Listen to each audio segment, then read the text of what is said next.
Test 1 2. Test 1 2.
Good evening. Welcome to the local plan meeting this evening. I'm Martin Goss, I'm the chair. This meeting is being live streamed and will be available to view after the meeting on the council's YouTube channel. Some housekeeping matters as ever in all meetings. Action in the event of emergency. There are no practice fire alarms planned for this evening. So if an alarm sounds, please evacuate this grand jury room by going down the back through the main entrance and down the stairs or via the staircase at the side of the building, and then to the car park behind the town hall in St Runwald Street. We may have a short break at 8 o'clock subject to the progress of business this evening. And please, would all speakers use microphones at all times and speak directly into the microphone, and would participants please mute the microphones when not speaking. We'll start with introductions, starting on my left, going round the table and back up. Councillor Kayleigh Rippingale, representing Newtown and Christchurch Ward. Councillor Jocelyn Law, representing Highwoods Ward. Sam McLean, councillor for Newtown and Christchurch. Councillor Richard Kirk-Taylor, representing Castle Ward. Councillor Paul Smith, representing St Anne's and St John's Ward. Councillor Michelle Burrows, representing Withenhoe Ward. Councillor Darius Laws, representing Rural North Ward. Councillor Patricia Moore, representing Mersey and Byfleet Ward. Councillor Andrew Ellis, Markstone and Layer Ward. I'm substituting for Councillor Lewis Barber this evening. Councillor David King, Leader of the Council. Councillor Adam Fox, Deputy Leader of the Council. Bethany Jones, Principal Planning Officer. Sandra Scott, Place Strategy Manager. And Simon Cairns, Development Manager. Robert Carmichael, Democratic Services Officer. Thank you. We've got two officers joining us via Zoom at the appropriate juncture in the meeting. Just to sort out substitutions because they weren't quite right. We've got Councillor Laws for Councillor Barber and I think Councillor Ellishaw for Councillor Summocks. But anyway, we're covered. Item 3, there are no urgent items. Item 4, are there any declarations of interest relating to anything on the agenda tonight that you need to get clearance for or is not already registered, please? Any hands? If not, we'll move on.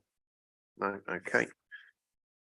Right, item 5 is minutes of the previous meeting held on the 6th of February 2022. As far as I'm concerned, everything that's in there should be present and correct. Does everybody agree?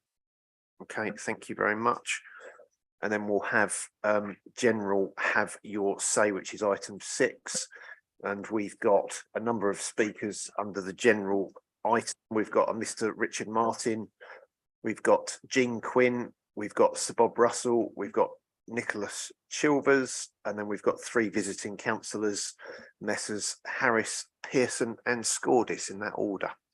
So if we can start with Mr. Martin, if you'd like to come up and have your initial 3 minutes, please.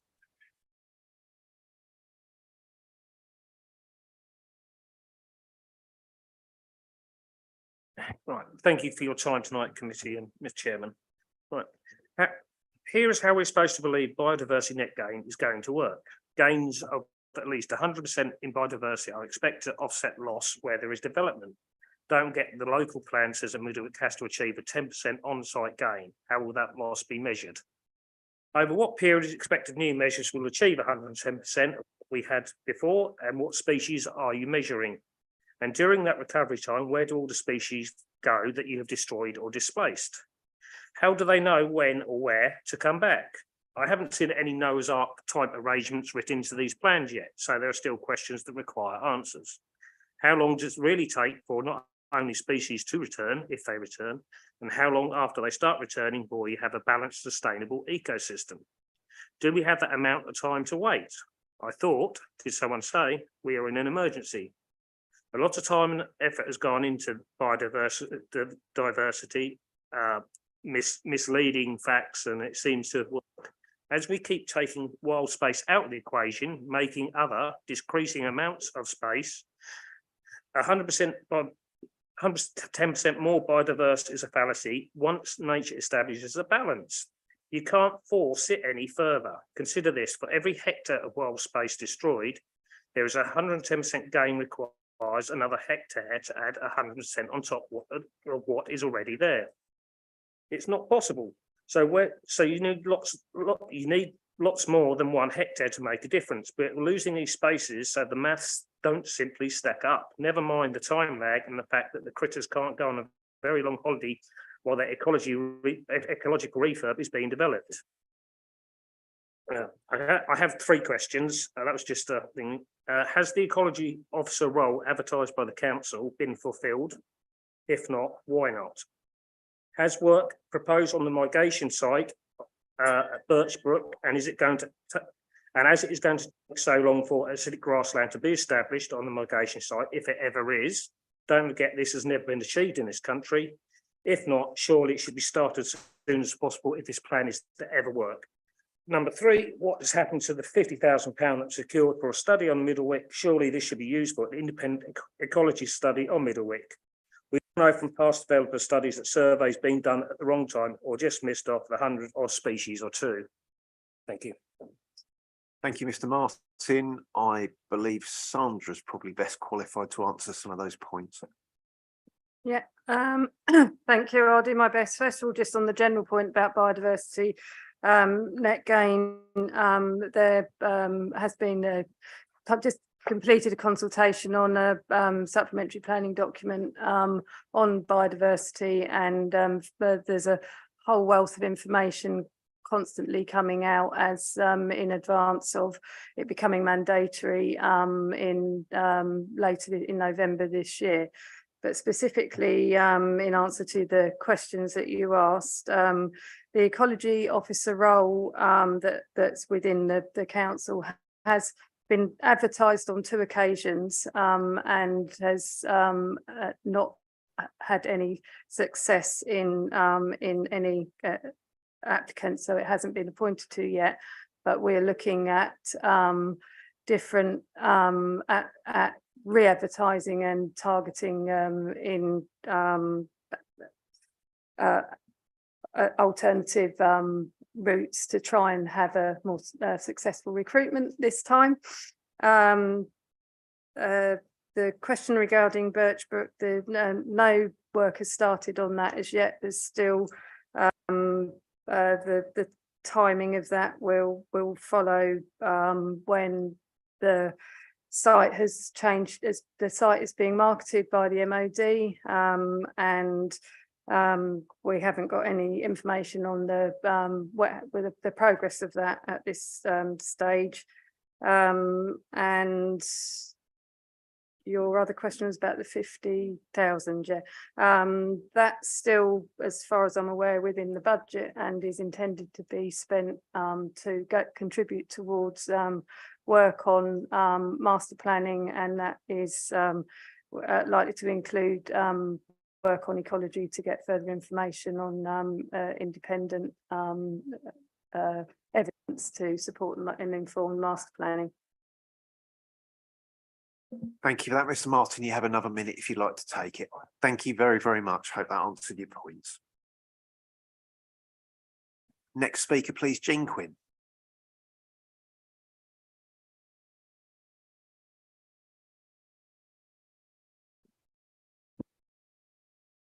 Is red on? Oh, sorry. I You thought may green start. would be on and red would be off, You have 3 minutes. Thank you.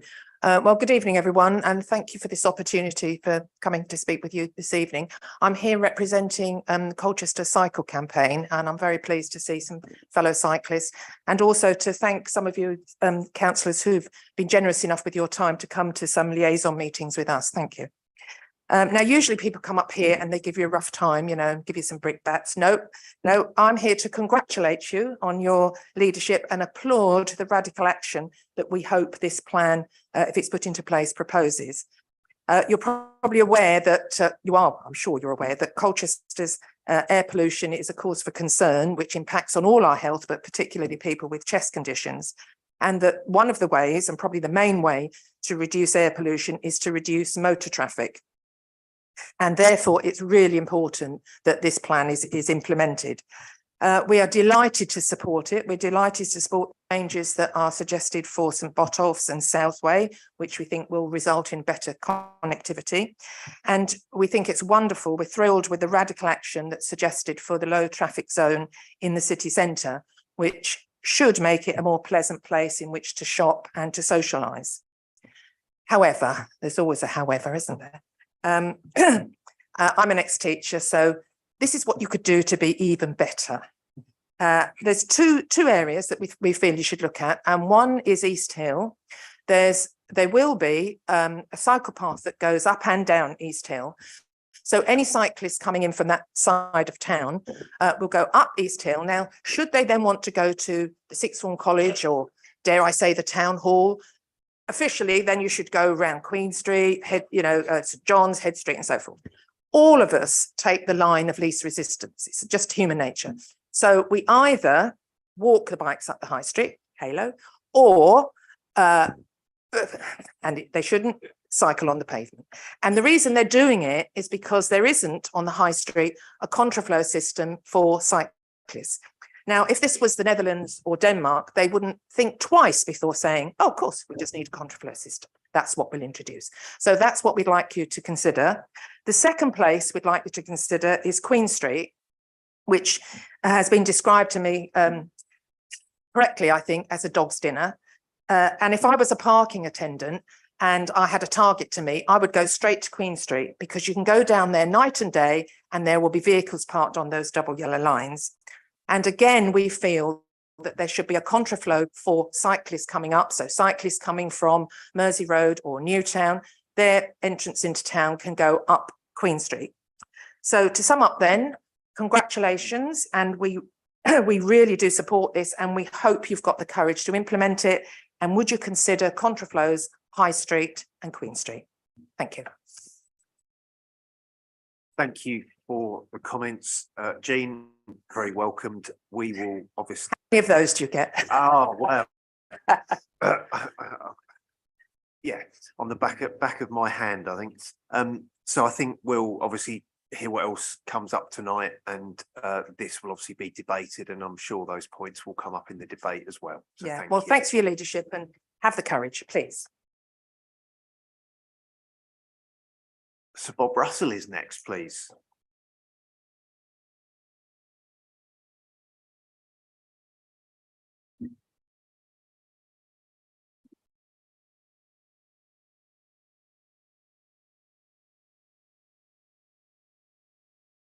Chairman, the so-called master plan is flawed.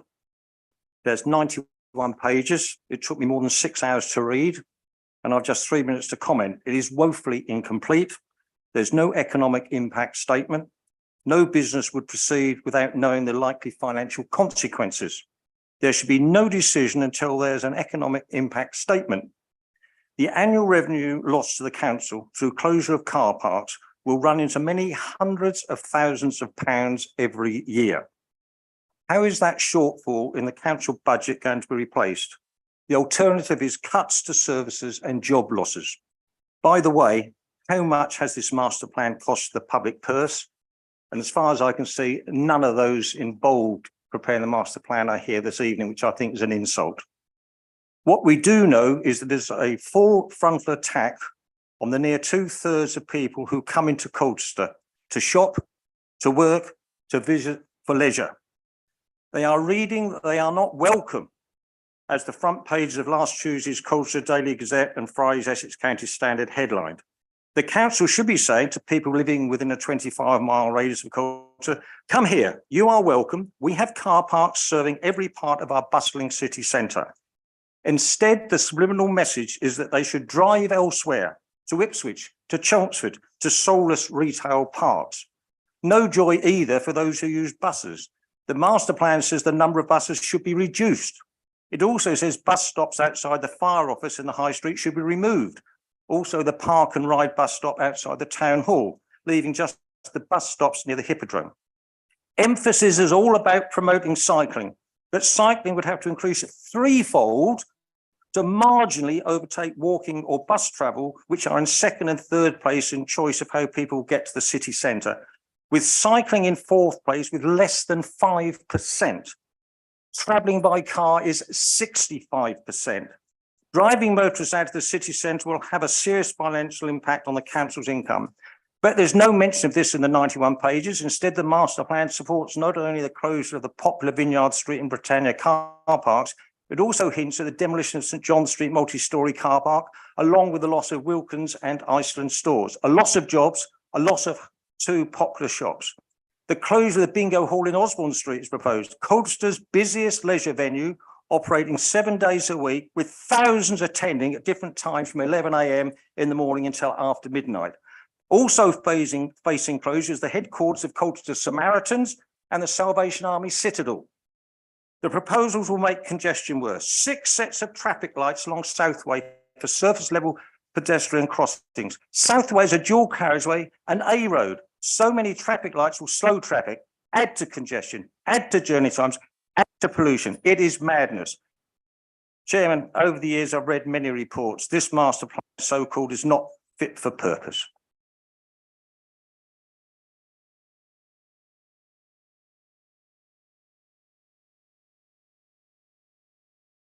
Simon, any comments on that, or did you want to save it for the main debate, or do you want to cover those points now? Thank you, Chair. Yes, just to reassure Sir Bob, I have been involved in the preparation of the master plan, and I am here this evening, as would be Lindsay Barker if unfortunately she wasn't caught in traffic.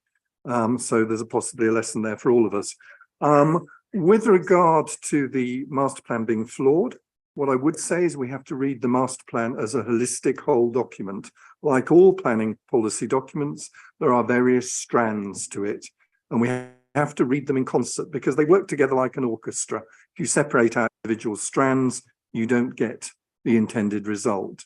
And what I would say is the master plan has been drawn up by a comprehensive consortium of consultants with very wide-ranging skills, including highway and transport consultants, economic development consultants, and consultants with expertise in historic, environment, and urban design. So it's been a very balanced and carefully considered document. But this evening, we are here, Chair, to consider the promotion of the document for further public engagement. This meeting isn't intended to adopt the document, far from it. We are putting it out so that our various communities and diverse views will be able to comment and advise us how the document can be improved upon. Things can always be improved upon, but I can reassure you, Chair, that it isn't intended to be an attack on car users. Instead, it's actually intended to promote choice of modes of transport. We accept the car is a very important mode of transport. Neither is it intended to reduce bus use, far from it. There has been consultation with the bus user groups to arrive at this document.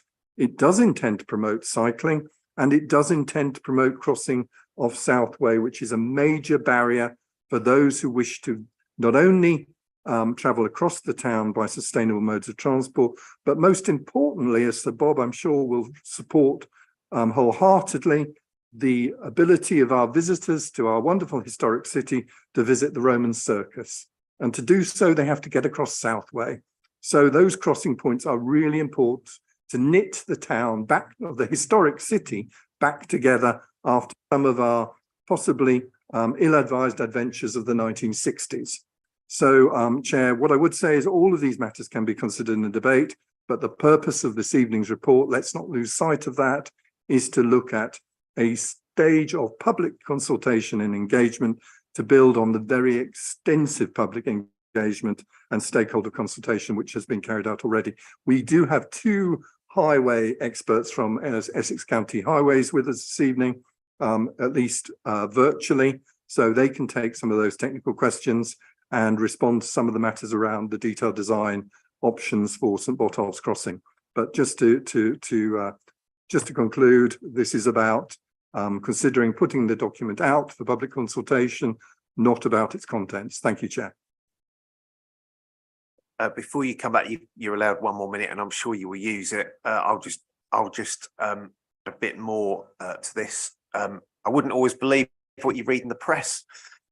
the headlines and the information isn't always 100% accurate, because they obviously lift certain bits to sell newspapers and get clickbait through the website. And I've had this conversation with the Gazette only in recent months as of somebody else in the room that I can see at the back.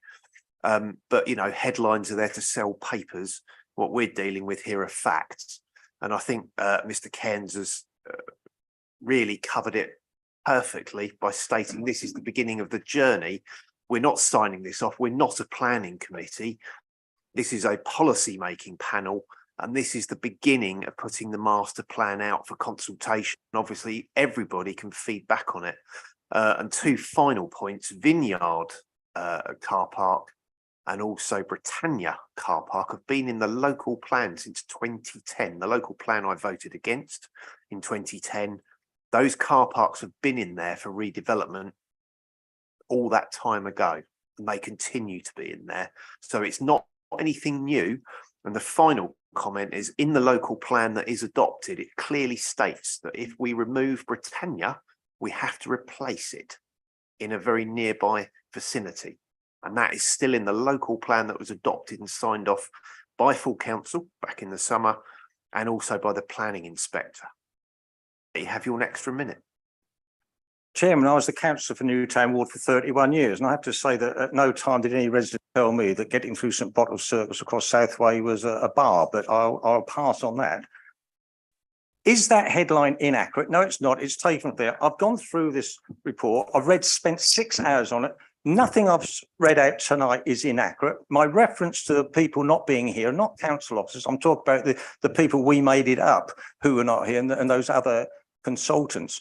5% of the people who come into Colchester come in by bike, 2/3, 66% or thereabouts, come in by car. And this is an attack on the viability of the city centre. I walked here tonight, the car park behind the town hall is full of cars, 2 bikes in the bike shed. So even councillors are not actually doing what they want other people to do. And the notion that this is a document that makes sense. All I'll say is the last sentence I ran out of time was, I'll say it now. Likely equally awful one by space syntax 17 years ago, it should be binned. Thank you. Next speaker is Mr. Nick Childers.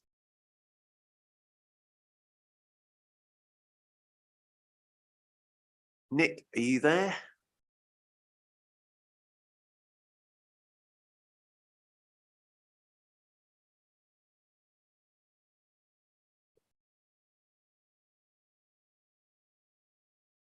Coming back on local plan later.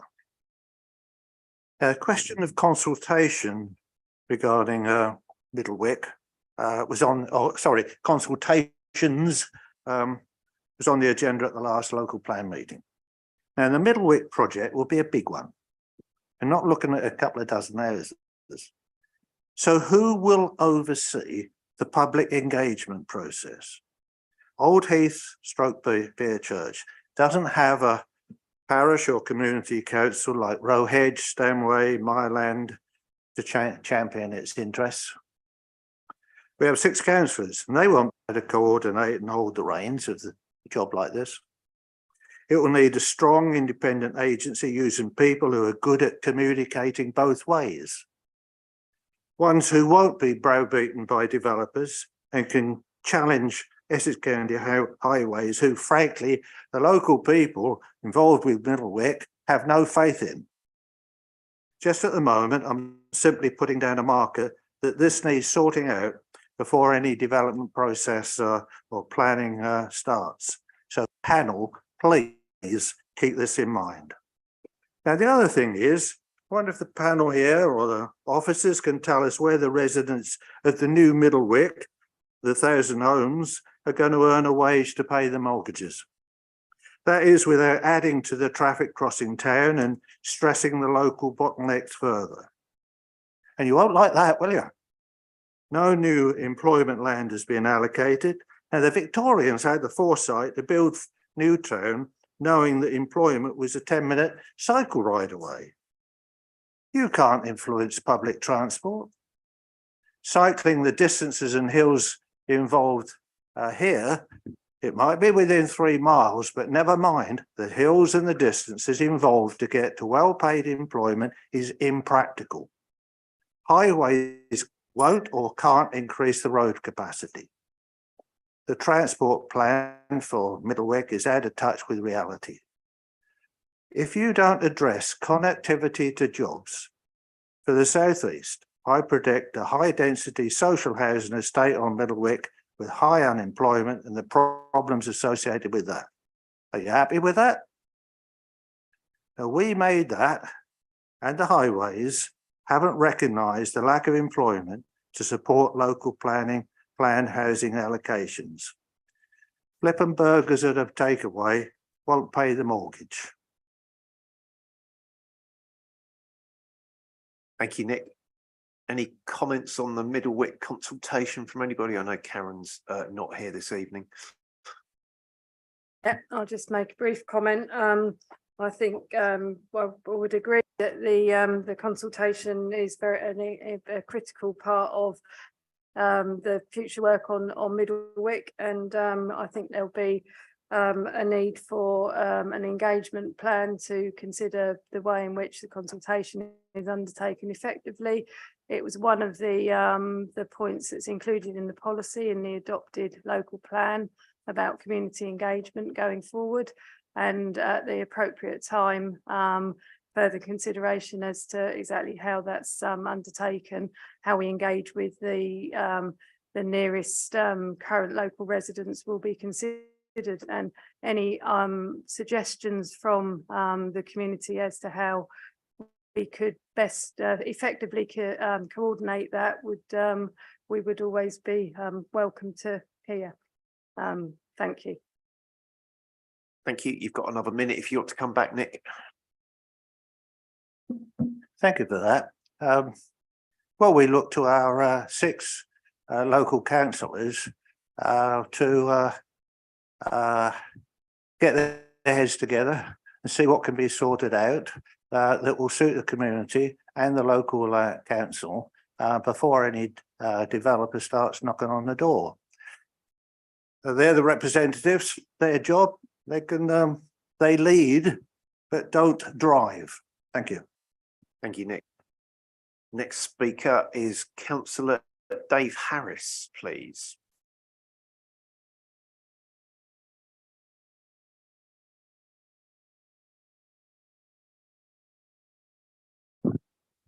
Good evening, Mr. Chairman.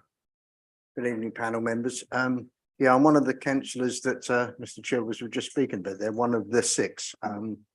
Talk about driving, that's very apt, isn't it? Bearing in mind the lack of infrastructure in the area we're talking about.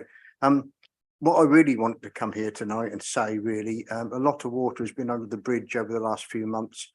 And myself, my colleagues, Councillor Chris Pearson and Martin Warnes, have been talking to residents in South Colchester everywhere.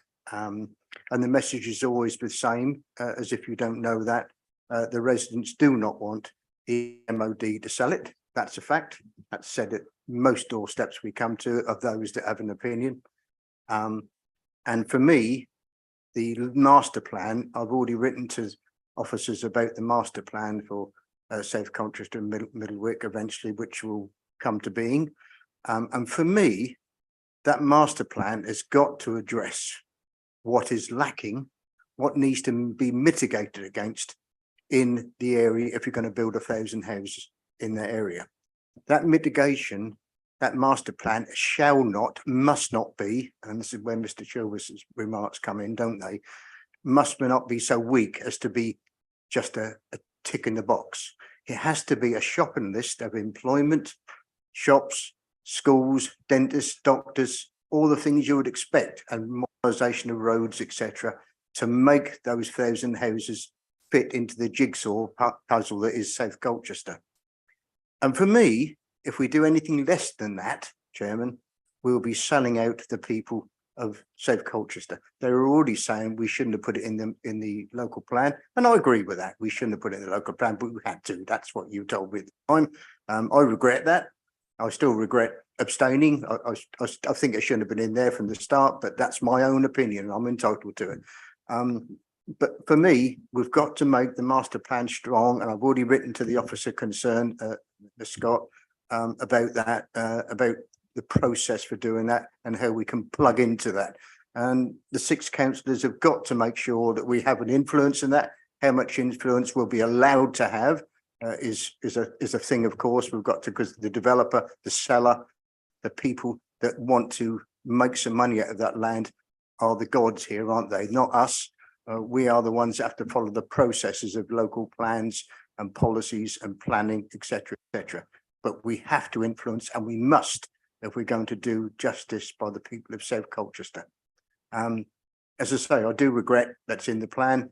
A lot of the people really slate the council for doing that, and you know that. You've probably heard the same thing as I have at doorsteps, and that's across the whole of South Colchester, not just Beerchurch, but across the whole of South Colchester. So for me, master plan, subject of the matter is main topic at the moment.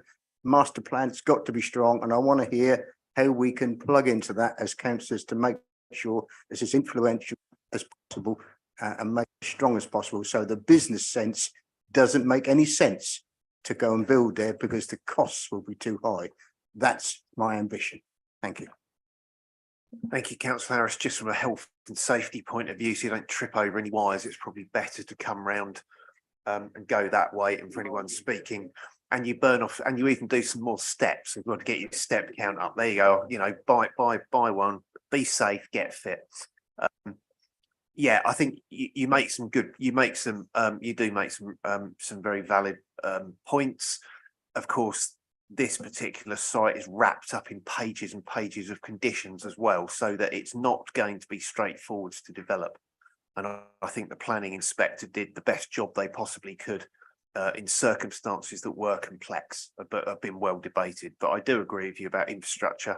I do agree about ensuring that consultation is absolutely done properly, and also the fact that all councillors should be fully involved in that, as should their communities, in what is now in the local plan.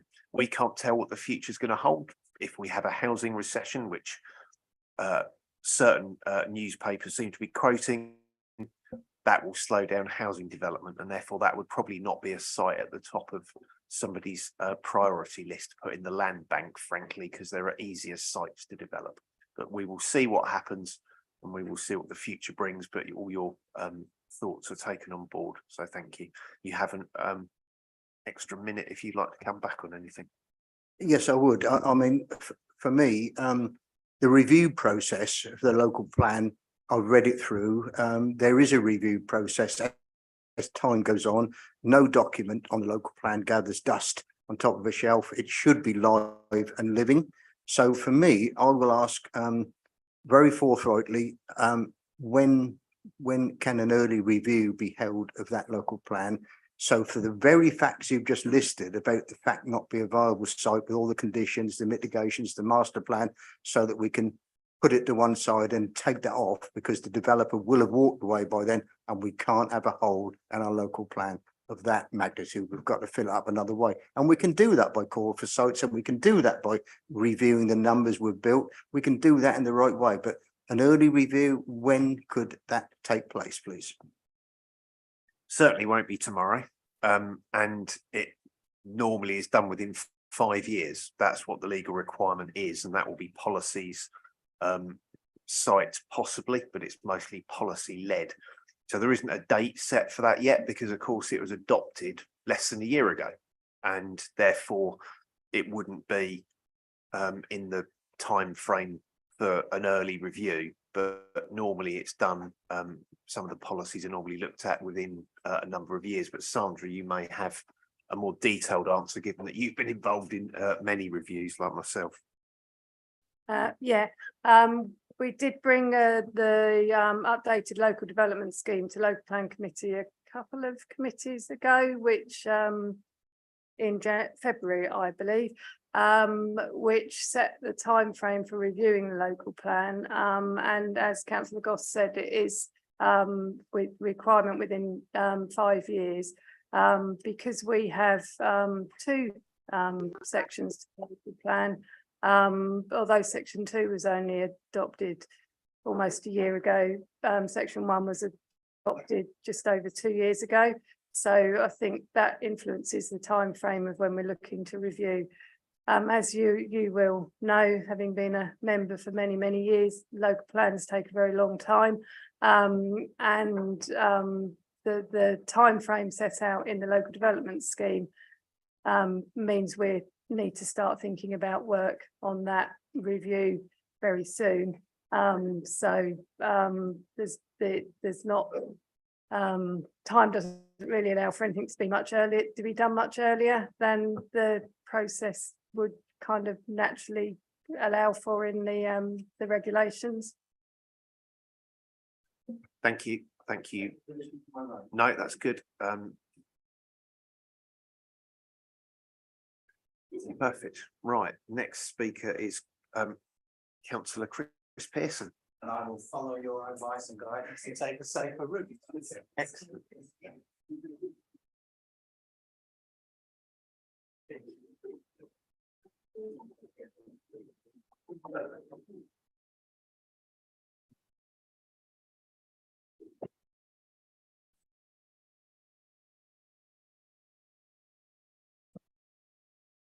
Evening. Chris Pearson, leader of the Labour Group on Colchester City Council. I've come just to talk about the master plan mostly, but just to reassure Mr. Chilvers and anybody else who might be listening tonight that the 6 local councillors for Old Heath and Beerchurch will continue to do everything we possibly can to ensure that the Conservative government doesn't sell off part of Middlewick for house building, and also to make and continue to make representations that for the more than 2 centuries of partnership that there has been between the military and the residents of Colchester, that land should be gifted to the city for a nature reserve in perpetuity. The master plan. Now, we've already heard this is not the final document. This is the document out for consultation.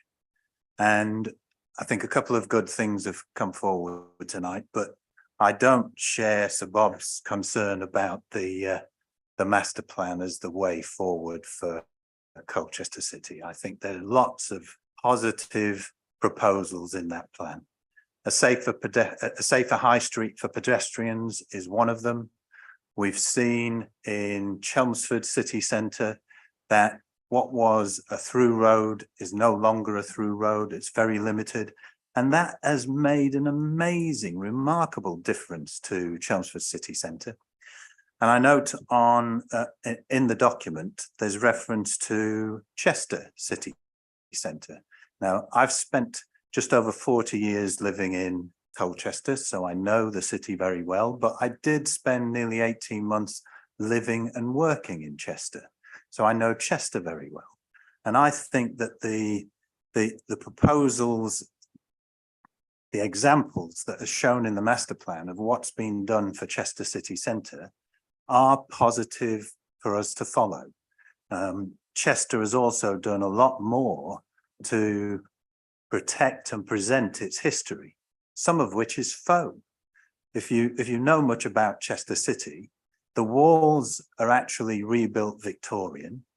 The rows shops, in the biggest one of which I worked for a while, are mock Tudor, but tourists from around the world flock to Chester because of that historical look, and we should be doing likewise in Colchester.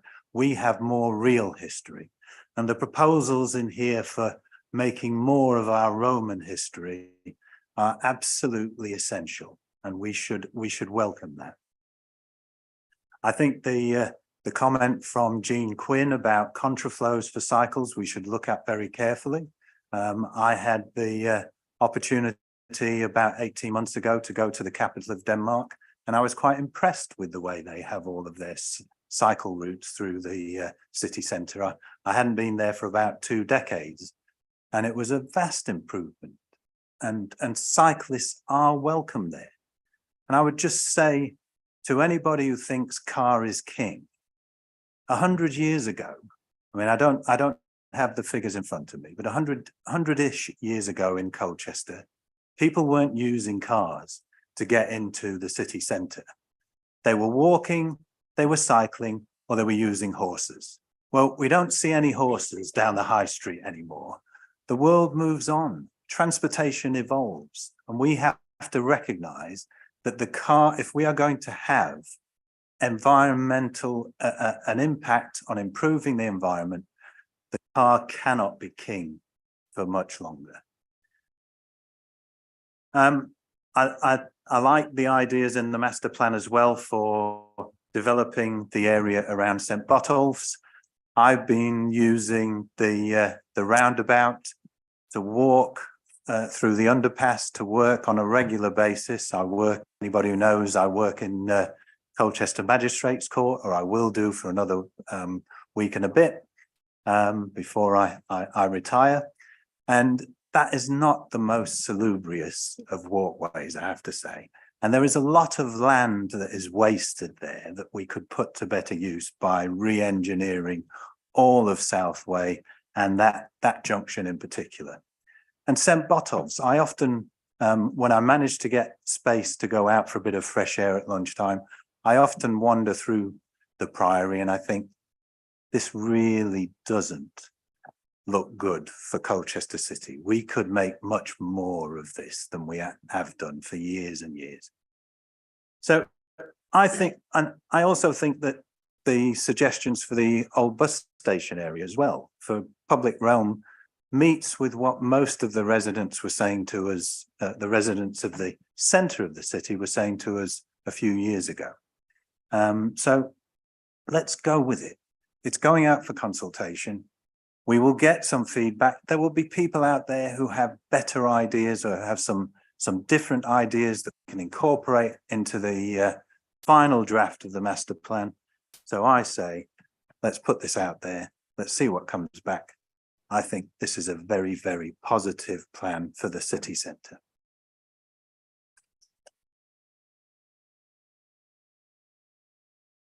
Thank you. No comments or any comments from officers, Simon or Sandra? Thank you, Chair. No, just to say, I think it does go to the heart of what we're here to discuss this evening, Chair, and that is putting this document out to further consultation rather than making any judgments around its contents this evening. Thank you. Thank you very much. Anything else, Chris? Just to say, I hope you all vote it unanimously through for consultation, Chair. Thank you. Then final councillor this evening is Councillor Scordis, please.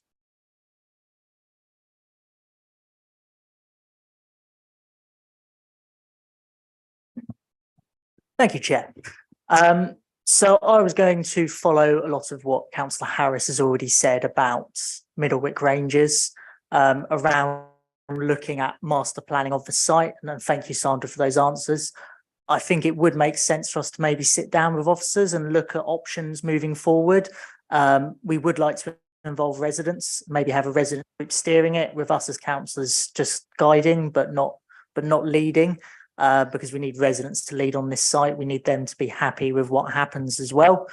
But we do also have to be wary that the site still hasn't been sold as far as we're aware, even though we were told that the MOD wanted this site disposed of, I believe, by 2018, and we're now 5 years in the future. So there may be a call that this site is called for review over the years, because obviously the local plan committee will be reviewing of the sites as we move forward and looking at future sites as well. So I would like the committee to look at that site when, if it does look like we are left in the dark there, because it is disappointing that residents do ask me what's happening with Middlewick, and I can say, I know as much as you. We are left in the dark. We know it's in the local plan, but we don't know anything else. We don't know any future designs the MOD want to put forward, or any developers interested in the site. But that's my piece. I don't want to say too much of what Councillor Harris has already articulated. Thank you. Sandra. Yeah, just to say, would certainly welcome that in discussing at the appropriate time the most effective way to positively engage. That's as I say, the commitment in the local plan, and certainly something officers want to explore and take up. So thank you. Thank you. Thank you. I'll be back for the master plan bit in a bit. Okay, thank you. Okay, thank you. That is the general have your say finished, and we will move on to item 7, which is the master plan.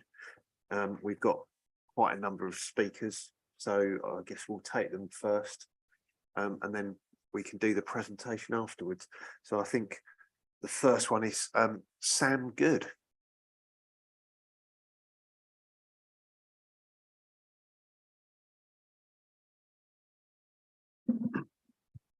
Thank you, committee, for having me. So my name's Sam Good. I'm representing our Colchester Business Improvement District today. Colchester City Centre Business Improvement District has reviewed the master plan, and whilst it supports many of the elements, it does not support or endorse the whole of the document. There are a number of interventions, predominantly around transport and road infrastructure, but not limited to this, that we believe will have a significant negative impact on the ability of our members to sustain a viable business in the city centre. We believe that if implemented in full, it will result in a significant increase in vacant properties.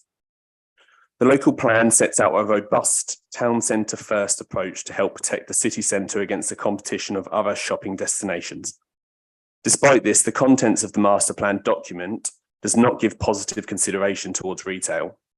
This is clearly evidenced within the transport plan, where it is stated as an opportunity that removal of traffic in the city centre as major retailer chains are likely to be moving further out of the city centre towards retail parks. It also references low parking utilisation across the city centre as an opportunity to look at redevelopment. The opportunity here should be to increase the utilisation to a higher figure as opposed to removing car parks. The document references that 64.7% of visitors use a private car as a chosen method of transport. Through our own transport survey recently commissioned by the BID, engaging workers within the city centre, over 50% of workers use their private car. It is clear that the current provision for buses, park and ride and cycling is inadequate to encourage car users to switch without compromising on convenience and/or cost. Therefore, this master plan does not persuade us that it intends to fix the alternatives prior to the planned blocking of the private car. We must give people an option and they will choose. By blocking the private car, all that will do is push shoppers, workers and other visitors to other towns and cities. Restrictions are being planned for the city centre, whilst developments such as Northern Gateway are developed as car-orientated destinations, offering minimal bus services, free parking and drive-through fast food restaurants. This is not creating an equal playing field. The BID would like to see a detailed delivery plan within the upcoming consultation that demonstrates a pragmatic and business-first approach to mitigate negative impacts of development such as the removal of car parks and car light areas. It is essential that mitigations are delivered before these developments as opposed to the traditional full steam ahead and fix later. We would also like to stress the importance of any future master plan document as a control panel for future funding applications. By this, we would like to see both ECC and CCC applying for future funding pots only if it is relevant to the master plan. There are a number of statements within the strategy that we find slightly alarming. However, all in all, we look forward to working with the consultation once it is live.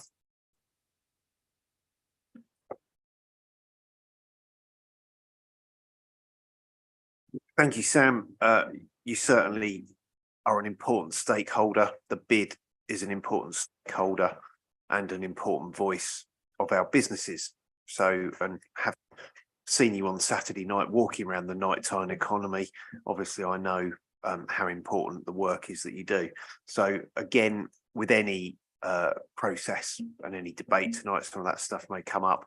And of course, this is the beginning of the journey where feedback and influence can, of course, be certainly levelled and sent in because this won't be the final version. What you see today is not going to get rubber stamped tomorrow. And I'm sure, like most master plans, things can change, as we've seen across this city for many, many years. But thank you for that.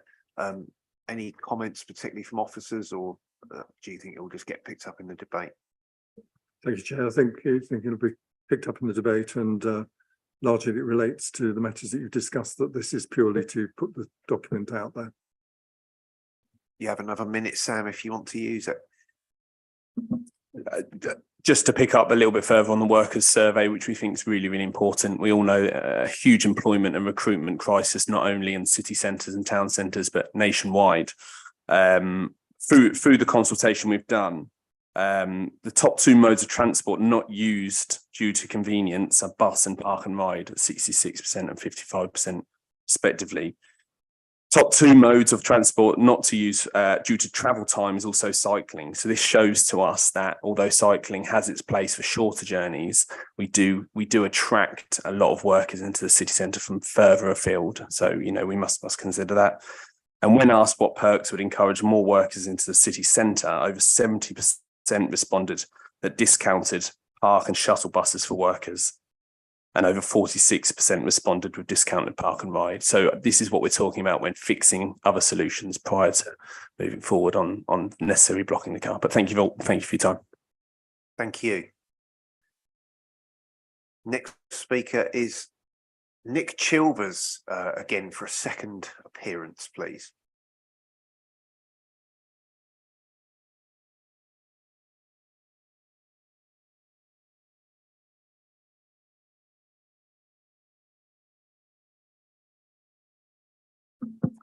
Thank you, Chairman. Look, the master plan is a weighty report, although really no surprises.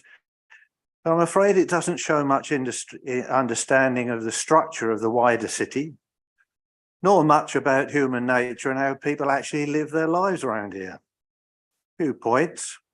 Like it or not, 9 out of 10 people around Colchester aspire to own their own car. Dear, oh dear. They want to live where there'll be a space for one, otherwise they'll find a home further out of the centre. Colchester isn't Shoreditch with well-paid techie hipsters whizzing around on bikes with good jobs. There's a lot more painters and decorators here. It's tricky. If the housing includes car spaces, you'll have more cars to contend with. If you don't let them have a car, then you'll fill up with flats with low income, low aspirational residents, which will add to the social stresses. And better end commerce will abandon the town centre. You want to broaden the range of businesses in the town centre? Well, why should they come? Well, the bosses want to come and go without hassle and have a car park space nearby for its workers and its clients. Otherwise, it would be much easier for them to set up off centre. The governor isn't going to bike or bus in, is he? Or she? Now, Britannia car park closing. Well, yes, it is in the plan. But this morning, at noon today, it was 3/4 full. People don't like Osborne Street car park. Access isn't good, and not everybody is comfortable with multi-storey. So where do you think all the southern and the new Middlewick residents will park up? Well, answer, they won't, will they? They'll join the others abandoning the town centre. Convenience and personal safety matter when parking. Consider whether the data takes a long view and whether questions were the right ones. Did the report writers ask, if we do this, what would you do? Or how will that affect you? It's too many assumptions and too little consideration of the negative consequences, particularly over the economic situation of the town. We all want less traffic and pollution, but don't frustrate people's life opportunities. The report doesn't help with levelling up. It's all about the centre, nothing for the edge of centre, and be careful you don't cause more division between the haves and the have-nots, the north and the south, the west and the east. And the RTS will do nothing for the south. The transport plan is focused on the main network. It says very little about the secondary routes that already take a huge overload.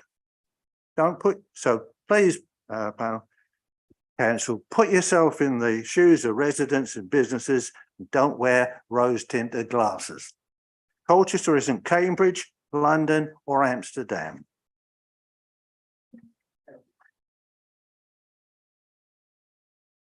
Thank you. I think that will get picked up in the debate. We'll make sure that's covered. Thank you. Dorian Kelly next, please.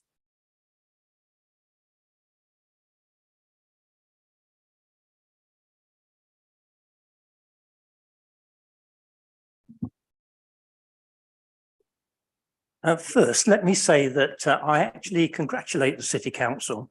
One, for identifying the urgent need for this very specific master plan in order to defend our city against unsympathetic and unwanted development by developers. And two, for choosing the team that could bring it forward in what I recognise to be breakneck speed. Three, it's, I believe, pretty well spot on in its major conclusions. There are, of course, a lot of tweaks that I would ask for, more in hope than expectation, as consultations don't often result in much in the way of changes, but that's not the forum here to discuss this.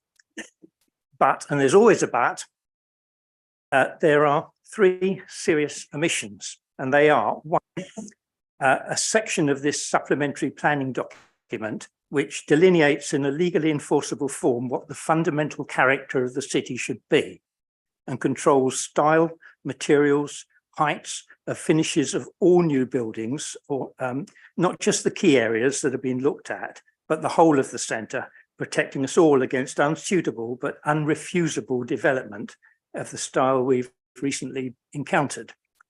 The second missing section is one that explores the relationship in planning terms between what is arguably Colchester's only real economic future, which is in tourism, and ensures that any new development neither diminishes nor fails to enhance the potential to attract visitors, specifically by ensuring that any new building or frontage is of exceptional and attractive architectural design and materials, and includes public art such as relief panels, sculpture, interesting clocks, social facilities like toilets, well-maintained gardens, accessible benches and so on.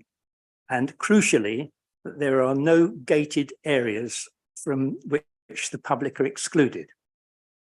The third omission is to do with preserving and enhancing the environment by maintaining or mandating mature tree and garden planting, and crucially, access to the sky, which gives a feeling of spaciousness and human scale.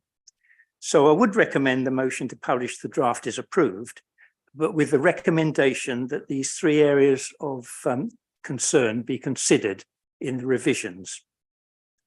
In conclusion, I'd like to ask whether, in the case of any contradiction between the master plan and policies TC 1 to 4 or the national planning portfolio, which takes precedence?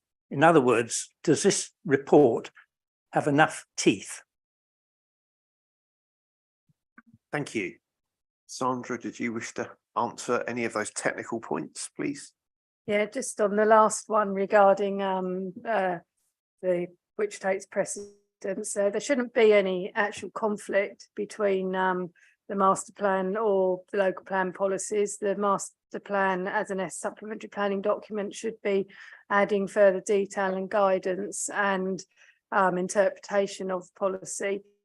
So I would anticipate that if that's if there is considered to be any conflict at the moment, then that's sort of brought out through the consultation, because the local plan as policies in terms of their weight currently would have more weight than a supplementary planning document, but it shouldn't really have anything in there that's in direct conflict.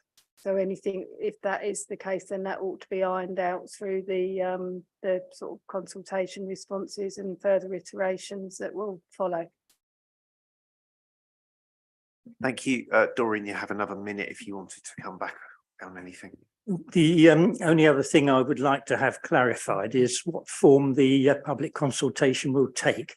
Will it be a genuine back and forth of ideas which we wish to have incorporated and considered, or will it be just a series of questions and answers? Do you approve of this? Do you approve of that?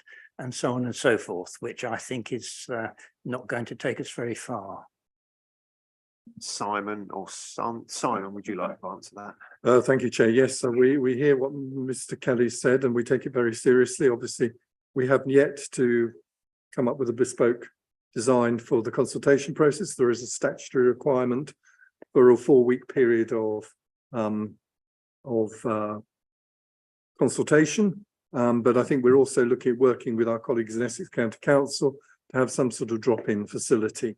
But what I would say is the actual public engagement in terms of face-to-face public meetings and engagement has been embedded in the drafting of the document already. So it would be, I think we need to add value rather than repeat those steps which you've already taken, because I don't think they would necessarily yield anything. We need our communities and our stakeholder groups to read the document and digest it and come up with the points which they wish to make. And Mr. Kelly's already come up with some really interesting points around the matters which he thinks have been omitted. So we hope to receive, obviously, further representations from him on those matters. Thank you, Dorian. Thank you, Chair. The first councillor who hasn't got very far to travel, so you're not going to burn off too many steps or add up your total for the day, is Councillor Mark Gocher, please. I think that's 2 steps you made. Well done. Thank you, Chair. I'd like to thank everybody who's contributed to producing the report. First of all, I've got a point that I was asked to raise by a resident of St Mary's, so I'll just read out what they have asked me to raise on their behalf. We raised the issues in St Mary's car park as part of the master plan process. So I'm disappointed to see that St John's is listed for safety improvement, but not St Mary's. The council are more than aware of the antisocial behaviour that continues to blight us every week, so I urge them to take the opportunity to fix it once and for all. And the resident has asked that, why is the issue of not restoring the barriers not being mentioned? It's a very micro issue, but it's something I was asked to raise by the resident. In terms of my general comments, obviously I'm aware that this is simply a discussion about whether this document is put to consultation. So I'll try and keep my comments general, but I'm very pleased to see the commitment to enhancing our heritage that is given priority. As a history teacher, obviously it's something I care about really strongly, not just Roman. Obviously Roman is our iconic selling point, but we also have a rich medieval history and a very intensive Civil War history. So I'm pleased to see that there's something about improving access to the St Botolph's Priory area, and anything we can do to really enhance our heritage is something that I will be fully behind. I do share some of the concerns that have been raised by Sam Good. I did have a look through the section on bus travel, and it seems to be prevaricating on the issue of improving the bus station. Obviously, there's been consultation, and there's obviously been bus companies raising the idea that they like the spread out nature of it. But in other cities like Leicester, which I'm obviously very familiar with, they have 2 central bus stations, and they still have the spread out system of stops. And I just cannot understand why Colchester is so different, and why we can't really significantly improve what we got now. It does recognise in the report that the bus station is not really very good, to put it mildly. That is in there. It's really unpleasant, I think, for some people, particularly at night, to use it. And I do like the idea of the shuttle bus approach, especially for people coming in to work. I suppose my concern is I don't drive a car, so I'm not coming from that angle, but I do use buses. And my fear is what we don't want to do is encourage inadvertently more car use, because they're all driving to places like Stane Park, which I really do not like, those sorts of American style shopping malls, but that's another issue. But I do think that we need to think about how we are going to improve our public transport infrastructure and really kind of be a bit more forceful in pushing bus travel, I think. And shuttle buses for workers is a brilliant idea. But getting people into the town centre who, for whatever reason, can't cycle, but yet want an alternative to using the car. So really, I'd just like to know why we can't really go for a really modern, carbon neutral, brand new spanking bus station. Thank you. Well, we certainly don't have a bus station in this town. It's a bus terminus at best. That's for sure. I don't know if Simon or Sandra, if you've got anything that you wanted to just add. Thank you, Chair. Yes, I mean, one of the reasons why we don't have one is because we are so constrained spatially in terms of the available space to create one within the city centre. But the document does make suggestions, does identify areas of search. And so, you know, it's not something that's discounted, but it's just a matter which really needs further work. So it's work in progress. I think we're all aware of the problems associated with the bus facility and the need for a connected and joined up transport hub approach. And so, you know, that is something which is embedded at the heart of the document and needs further onward investigation. Anything else you'd like to raise or add? Yeah, just to say I appreciate that, and I did see that there was some mention of maybe using the old Essex County Council building. I forget what it's called now because of an S. Anything we can do to explore just improving what we've got significantly, I think would be really welcome by me. Thank you. Thank you. I don't think it would take much to improve it because what's there is just not fit for purpose. Right. We've now got Councillor David King to speak. Thank you, Chair. I've had the pleasure of being party to some of the development work for this, and I just want to sort of touch on that really, as much that process as much as anything else, and then just a few observations from me. So the work that's already been done, I want to talk to the spirit of this because it's been based upon consultation, it's been based on discussion, it's been based upon workshops and talking to those interested. It's been drawn from conversations across party. And this is just the beginning of a long process which has to go round the buoy again and again to get to the point of, as much as we ever can, in a city that thinks itself a town sometimes and has many centres within it, get to a point of consensus around, or at least as much as we can, consensus about the way ahead. But I really want to just formally, for my part, as leader of the council, having watched this process, ask you, it's your decision, ask you to pass this through to the next stage, just reinforce that sense of the journey that it's already had. And I know it's right, though, that we address not just that it's going to consultation, but some of the stories that are in the air about what this is and what this isn't. You know, what this isn't is an attack on the car. I have one tonight. I didn't cycle. What a baby I am, going by the car. It's not an attack on business. And I know, Sam, that you and your colleagues know that. We work very closely together. And some of the observations made tonight around what would, in terms of mitigations and pre-work, help remove anxiety, things we're going to have to look at really very closely. It's not an attack on the council's budget, curiously. We welcome anything that brings income in, but the vitality of the city centre It's use of all forms of transport. That's our higher duty. And it's our view, looking at the numbers, the data that we already have about car parking and its use, and what attracts people to a modern city, a modern ancient city, is that we've got to make some really fundamental changes. And the key and the question really for us now and later is how best to go and do that. It's not more the same. Many in this room with a passion for planning and a passion for this city will rightly complain about doing things in bits and pieces.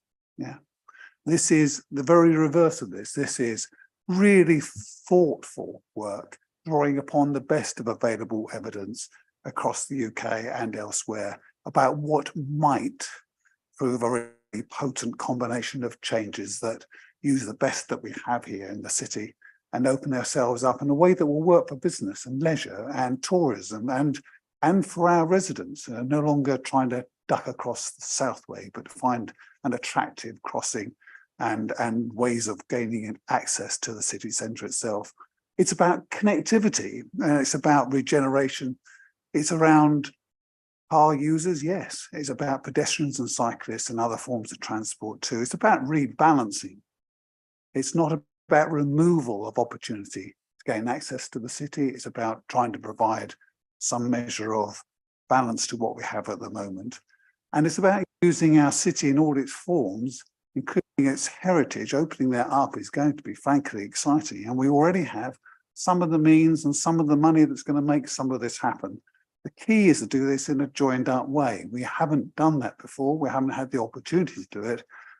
This document, our officers and our consultants have put forward the first time in my time and recent times, a way in which we could do this as a whole, a way in which connects our heritage, our leisure, our places to enjoy, our public places, make this a better, more livable city.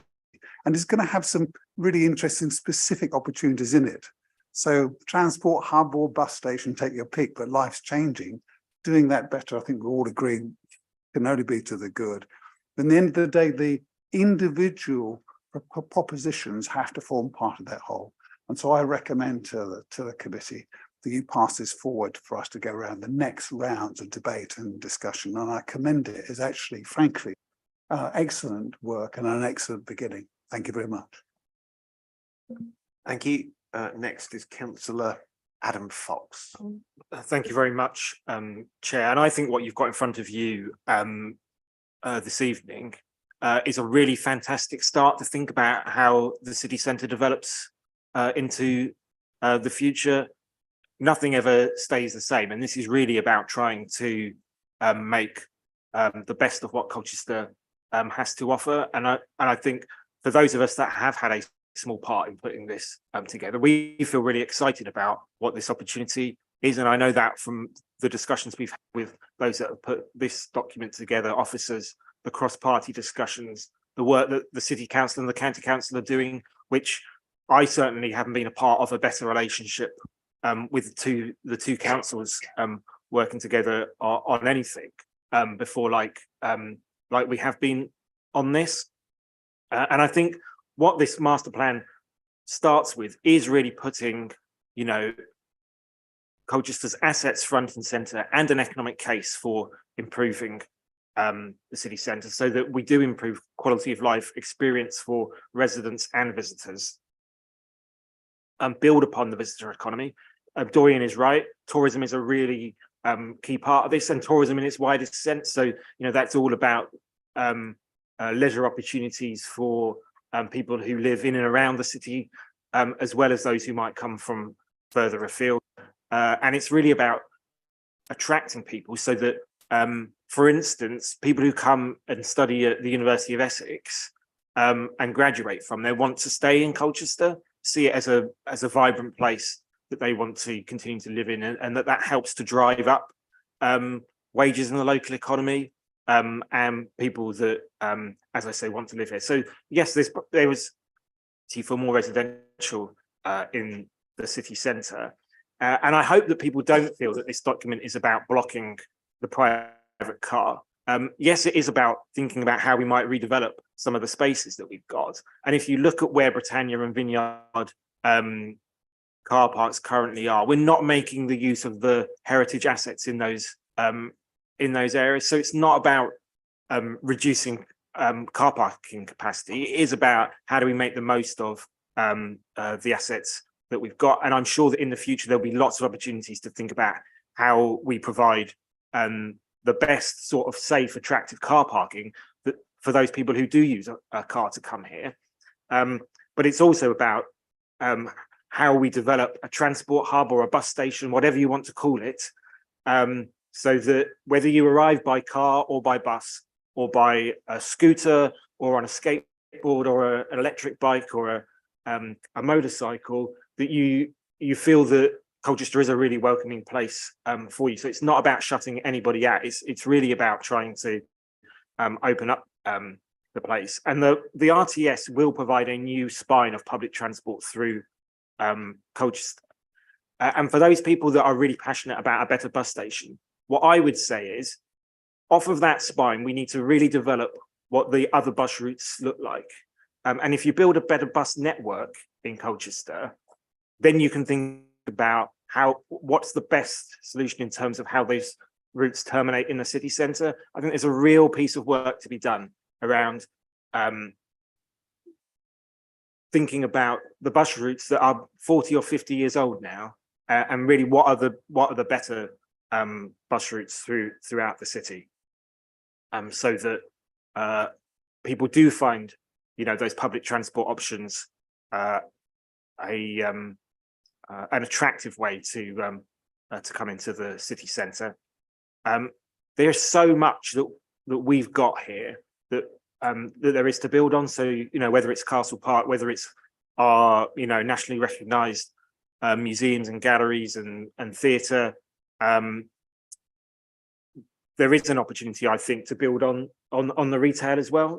We've got great flagship stores in Colchester. We've got great independents, and I'd hope that what we provide here is something that retailers also feel that they can get behind, and that is of benefit to them and their the staff that work for them and their customers, and that it's accessible for people with disabilities too, so that people who are driving in perhaps with a blue badge also feel that they've got an opportunity to come into the centre of Colchester as well. And what we've, outside of this master plan, we've got £40 million of investment out of the town deal and the Levelling Up Fund, the vast majority of which is focused on the city centre. There's potential, if we get this master plan right, for millions more of local and private investment as well, when you think about what might be opened up around St Botolph's in particular. So I've found the views that people have expressed tonight really interesting. I think people often get the wrong impression off of a paper headline. So I hope that the consultation, does provide with an opportunity to look deeper into the document, and that the committee tonight puts it out to consultation so that we can really hear from people about what they want in the future of city centre in Colchester. Thank you, Chair. Thank you. So Councillor Scordis is the final speaker on this item.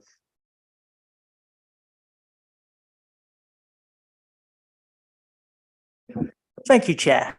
I was part of the steering group of councillors and staff that were working on this, and I do want to thank all the staff and our consultants that put their effort into this really tough project and to bring all our polarising views together. And of course, there are flaws. I didn't agree with everything that came forward, but we had to compromise. That's politics. And I do find it very unbecoming that a former MP and former councillor of this great city has to be so rude about staff here. I found it very rude what was said. Have a go at us as councillors, fine. Leave the staff alone. That can be done in private. Oh, here we go. Can we, excuse me, when I my check, fan club's excuse me, here. Excellent. excuse me.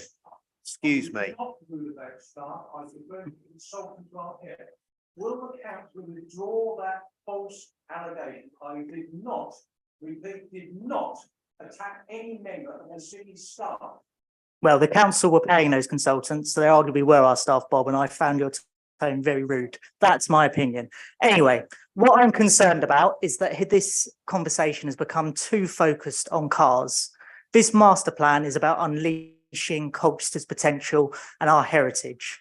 As far as the cars go, the normal car parks are still there, okay? Britannia and Vineyard, as you rightly said, they have been in the local plan for years. But St Mary's, Napier Road, Butt Road, Osborne Street, and so many others, a lot of private, but they are still functional. So there's no issue for people getting into this town. We are not saying no to people who have to travel by car at all. And we still do our deals for people on certain days.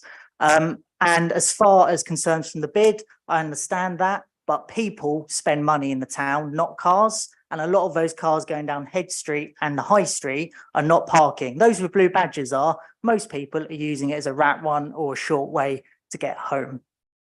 Now, I think we have to look at where this focuses on, and some really important areas we have looked at are North Station Road, which is where tourists will come in if they get the train, and St Botolph's, which doesn't look very nice if we're being honest.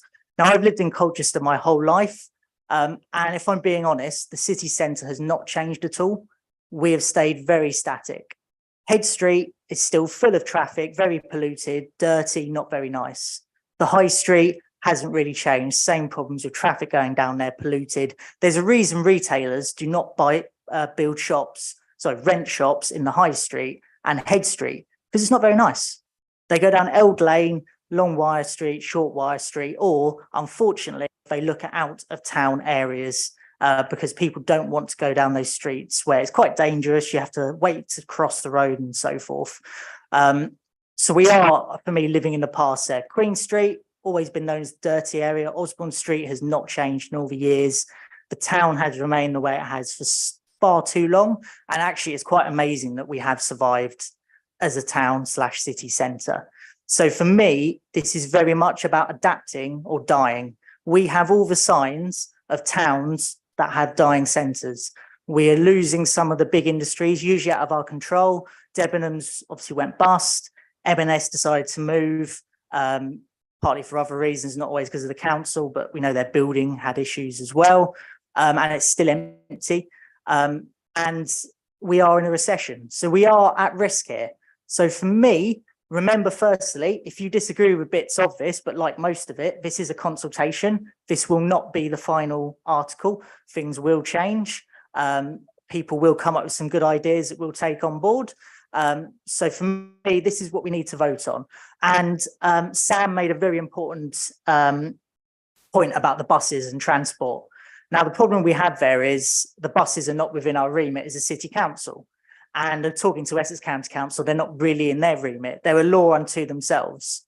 And they don't really seem to know how to run a business, because if I was running a business, I'd realise that most people want to go to the town centre, whether it's for jobs or to do shopping or other services. So I would like to say, as a council, we should be working with the bid and Essex County Council to actually look at how we can get the bus companies, while we have the current failed model, to actually work for Colchester, because we are just seeing services cut. But for me, panel, this is about being brave tonight. There are concerns about car travel and so forth, but this again is a consultation. You're voting on putting a consultation out there so we can address some of those issues. But again, we need to adapt, or we will see the town centre die, and we will see more toll gates rather than us making the most of this fantastic city centre and its heritage. Thank you. Just one final point. Is Tassinam Syed in the audience? I couldn't see her. No, didn't think she was, but I thought I'd just double check. Okay, well, that brings a close to all of the speakers, both public and councillors. I forgot councillors aren't limited to 3 minutes. We'll have to look at the constitution for that. Basically, we will now actually look at the item, and I'll get Simon Cairns to open up, and then we can obviously debate it and decide what to do.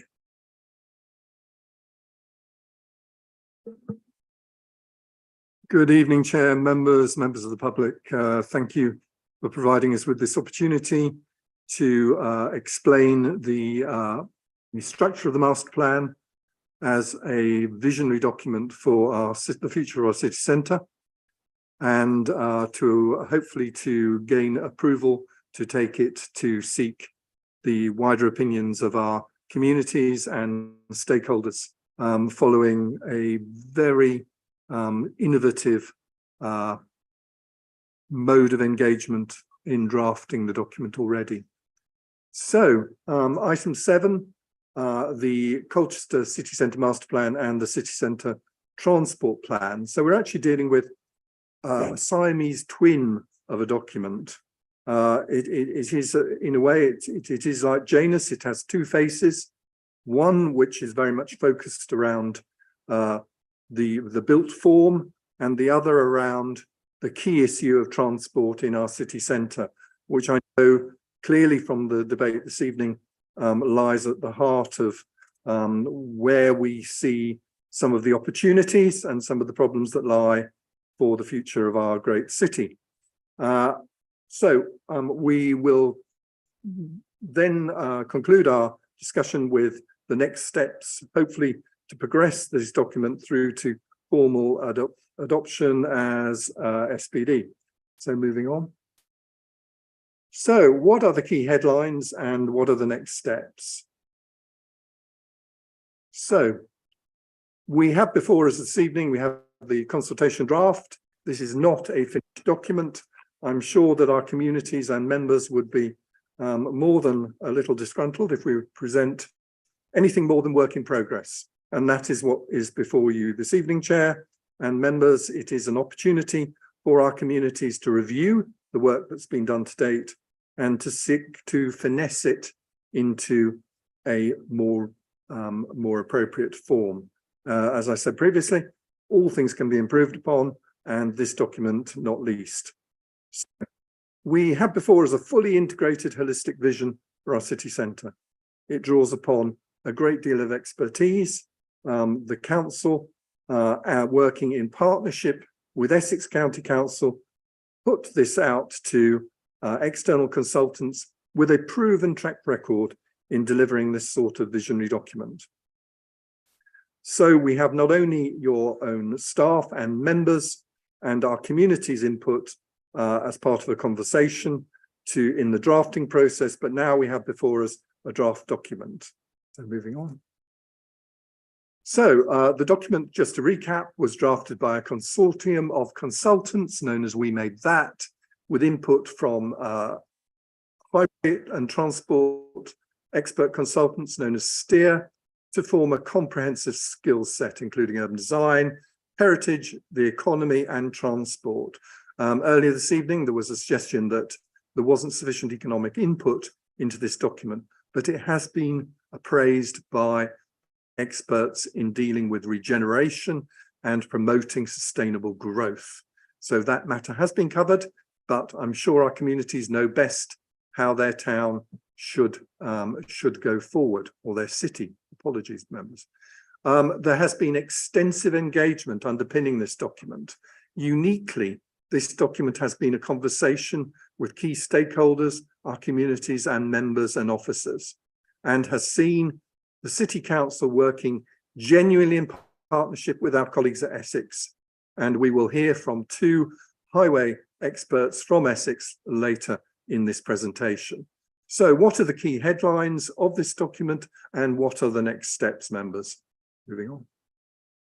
So the document is structured upon 5 key themes, and I would hope that members will all see these as being thoroughly wise and relevant to the 21st century city. As we've heard this evening, we face unique challenges which past generations haven't. So the first is to actively respond to the climate emergency, something which has never been a problem in the past. The second, to provide a safe, healthy, active and accessible city centre. Again, I'm sure something which, a theme which nobody would see as inappropriate. The third, to diversify our city centre uses to encourage footfall. We've seen a speed of change in the way in which our city centres are used that is unique probably to this generation. The digital revolution has completely changed the way in which we use our city centres. And we need to make sure that we are agile and that our growth can respond to those challenges and that we are not left behind. Fourthly, to support the city centre economy to everybody's benefit. Again, I'm sure that is something which all groups would wish to support. And finally, the fifth and final point is to make the most of Colchester's rich heritage. We're all justifiably proud of our city's heritage, which is exceptional and needs to be nurtured. As we will see within the document, there has been damage, like all city centres. There has been fragmentation, and we now need to knit back together our heritage assets so that our visitor experience is as rich as it deserves to be. So moving on. So the vision, the focus of the master plan is based on the core city centre policy area. As we can see in this plan, it is in essence the walled city centre and its immediate environs. As you can see, there are key linkages via North Station Road and across Southway to the important asset and transport links that they provide, so that it is primarily a city centre plan, as it says in the on the label, but it also looks at ensuring that we provide appropriate and attractive gateways to the surrounding neighbourhoods. So moving on. So understanding Colchester. Our consultants have worked to develop a thorough evidence-based understanding of our city, i.e. where we are now, using evidence around the wider context and uses of our city centre. They've reviewed the transport situation, the strengths and weaknesses that exist within our infrastructure. They've looked at our rich heritage, and they've looked at the underpinning socio-economic profile of our city centre. But I think the key thing that I want to drive home is that there has already been an exceptional process of engagement. The slide, the pictures there show the many varied modes of engagement that have taken place, including statutory stakeholders, including our local communities, and including some hard to reach groups, all of which we have worked through our consultants to ensure that as far as possible, we've captured your views. They may not be right, and that is why we now need to open this document up for wider consultation. Moving on. So what is the vision for our great city? Here we have it set out on the screen. Colchester was the UK's first city and regained its status in 2022, become one of its newest two. It has all the potential to meet the twin challenges of the climate emergency and the wider economic trends with bold, pragmatic approaches. Together, proposals in this plan will support Colchester's development over the coming decades with respect for its past and ambition for its future. I think that sounds to be a very sound vision for our future, Chair. So moving on. So each of the 5 themes, as we've heard earlier, are developed into a series of actions and interventions in the plan that together build a comprehensive urban design strategy for our city centre. So how do they achieve this? Each theme is provided with a dedicated master plan layer and urban design strategy. Each theme is set out exactly upon what was learnt through researching each topic and what the stakeholders said. It genuinely is a two-way conversation which is tracked and runs as a golden thread throughout the whole document. This is not a document which has been drafted in isolation by consultants who don't know our city. It's been drafted by consultants who have listened to our communities and have sought to interpret what they've heard. Now, that may not have been entirely accurate, but that is the purpose of the next stage of consultation, Chair. Moving on. So the final part of the document sets out a series of design frameworks for 6 key sites and provides a strategy to deliver the vision for each one of these key areas.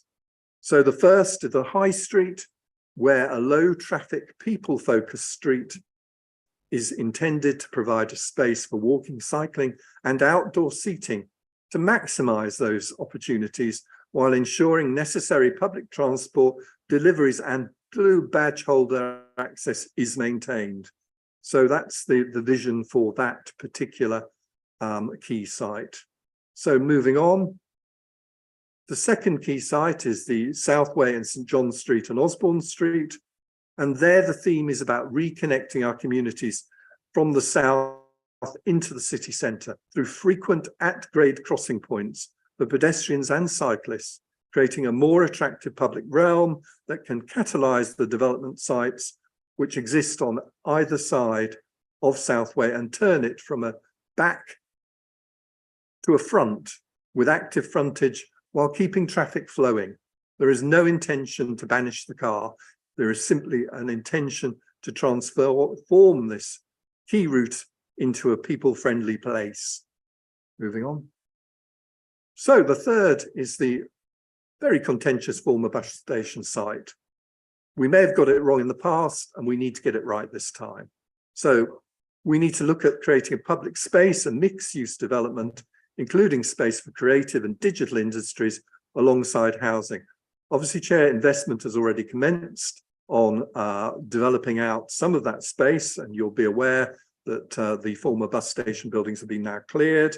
The bastion is now visible in all its glory, and the proposals in this document seek to enhance the public realm to provide for events and casual usage, including a walkway atop the Roman wall. So we're looking to really breathe new life into that key space at the heart of the cultural quarter of our great city.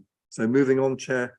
Fourth area is Britannia Yard, existing car park, which sits immediately adjoining the incredibly important heritage asset of St Botolph's Priory.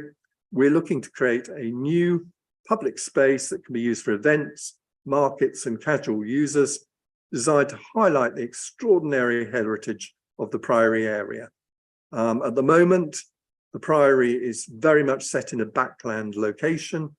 It isn't maximising its potential.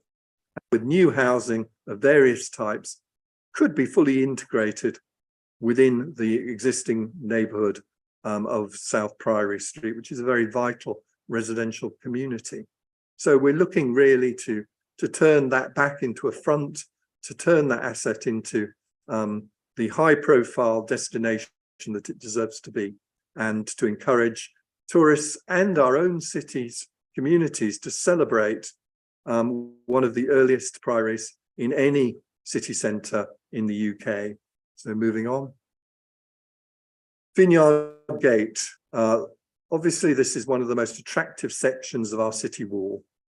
We deserve to see that wall set within an attractive new public space with walking and cycling routes through to Queen Street and a fine grain townscape with new homes and business space knitting back that severed street as a key part of our city centre to revitalise Osborne Street to the south and to ensure that that wonderful and iconic section of our city wall with that fine and characterful development which overtops the wall becomes a destination, not simply somewhere for vehicles to be parked on a rather unattractive car parking area, Chair. So moving on, the final key site is St Botolph's Junction, where we are aiming to reclaim space for people to improve the interchange between different travel modes.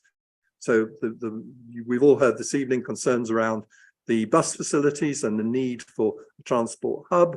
So we're seeking to repair the street frontage and to link in back with our communities to the south of the junction through new mixed-use development. So we will be freeing up potentially development sites, but also creating new public realm and improving connectivity across what is presently a barrier to our garrison and particularly the Roman Circus. So visitors to our historic city can enjoy a pleasant trip to that key attraction rather than fighting their way through a rather challenging and potentially threatening underpass network, which I don't think does anything currently to encourage people to undertake that journey. So they are the 6 key sites which are explored in some detail within the document, Chair, and I'm sure that they will be under the spotlight through all of our stakeholders and communities to make sure that we get the future of those right and set a framework in place for sustainable and prosperous growth. So moving on. So the next steps for the strategy, we intend to go out to consultation in the summer of 23, most likely at the end of May. We are in consultation with our partners at Essex County Council to ensure a joined up consultation is undertaken with the options relating to the St Botolph's junction proposals. And then in the autumn or early winter of 2023, we will report back to this committee, Chair, with recommendations and analysis of the various matters which have been brought forward from the consultation to ensure that we can finesse the document further with the support of all our communities.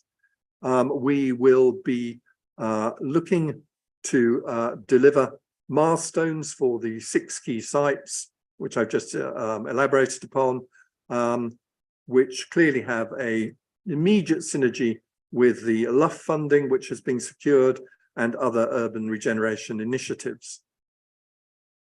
So finally, just to conclude, the St Botolph's Junction consultation will be entirely in concert with the consultation on this draft master plan document and fully joined up to ensure that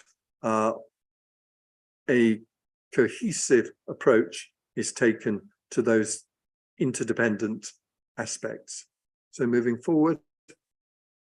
So finally, I'd like to introduce 2 colleagues from Essex County Council, Ashley Heller, who is the Head of Transport Communities, and Ian Turner, who is the Transport Planner of Essex County Council, who has led a lot of the work on this document. And they will explore the St Botolph's Junction proposals in greater detail to provide further information for this committee. And overall, the solutions that are set out within the document to maximise the efficiency and connectivity of our transport network to promote active and sustainable transport through choice. I think choice is the key word, Chair, because we not ban the use of the car because it underpins so many things within our business. So moving on, Ashley Heller is going to kick off ECC presentation on the transport dimension. Thank you, Chair. Yep. Thank you. Hopefully you can hear me. I firstly apologise for 1 or 2 information technology problems tonight, so I am on my phone, but I'll do my best. I think I did send a few slides across, which hopefully can be brought up. Ashley, just to let you know, you sound like a Dalek, so we're going to have to see how this goes. Okay. Okay, right. Let me just try another way of doing this.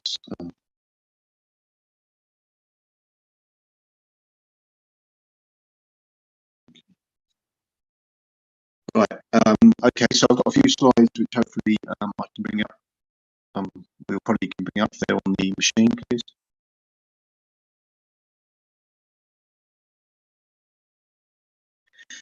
So I think in terms of the question that's being faced by the committee tonight, it's really about, as has been made clear, whether or not the master plan should go out for consultation. And I think as an officer, the first thing that obviously we're looking for is a consistency with policy. And I think that I really wanted to highlight the earlier work that has been done by ECC in conjunction with the City Council or the Borough Council as it was then in the future transport strategy for Colchester, which set out a vision for the city, which is set out in front of you on that slide.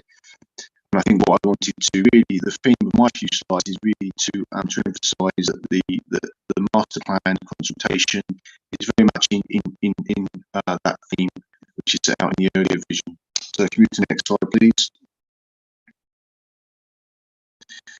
Again, the objectives of the future transport strategy are ones which hopefully, again, are fairly familiar with you, but do very much support the theme that has been set out in the master plan around attractive environments, supporting sustainable modes, while also wanting to support economic growth and connectivity, safety, managing demand, which I'll come on to shortly, and also ensuring that highway assets are secure and maintainable. So move on to the next slide, please. I think it's quite important to talk about a few of the current issues that we have within Colchester. As you can see, that on those maps, a number of points I wanted to raise. Firstly, within the existing network, there are delays. We can see that they're particularly obvious as you go closer to the city centre on certain radio routes as well leading into it. But within the city centre itself, there are significant journey time delays at the moment. So it's important to stress that point that the existing network is not operating perfectly well. There's a manifestation there in terms of St Botolph junctions that my colleague Ian's going to talk about later in terms of the specific scheme, but it's important to say here in a do nothing environment, that particular junction is already oversaturated at key points in the current year and will get more oversaturated as it's busier as we move forward into the 2036 scenario.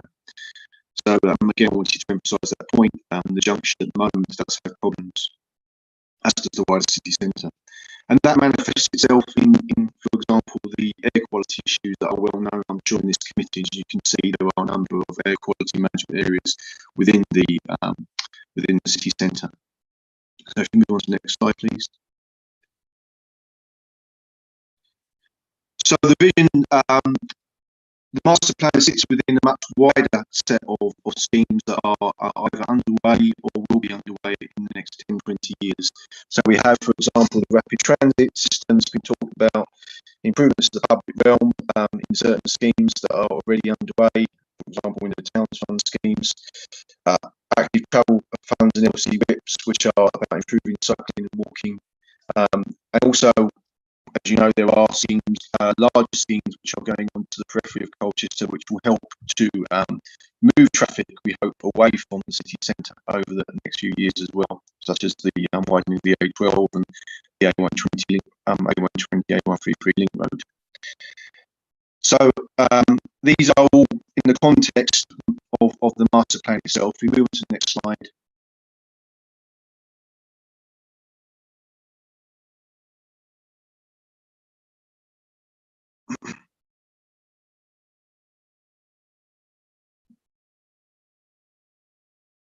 What you may recall, for those of you that have read the future transport strategy is that it is based on zones, and that therefore the zones are geographically set out, as you can see, and the city centre is zone 1, and obviously has a different set of characteristics to the other zones, and therefore the transport interventions within zone 1 are anticipated to be slightly different.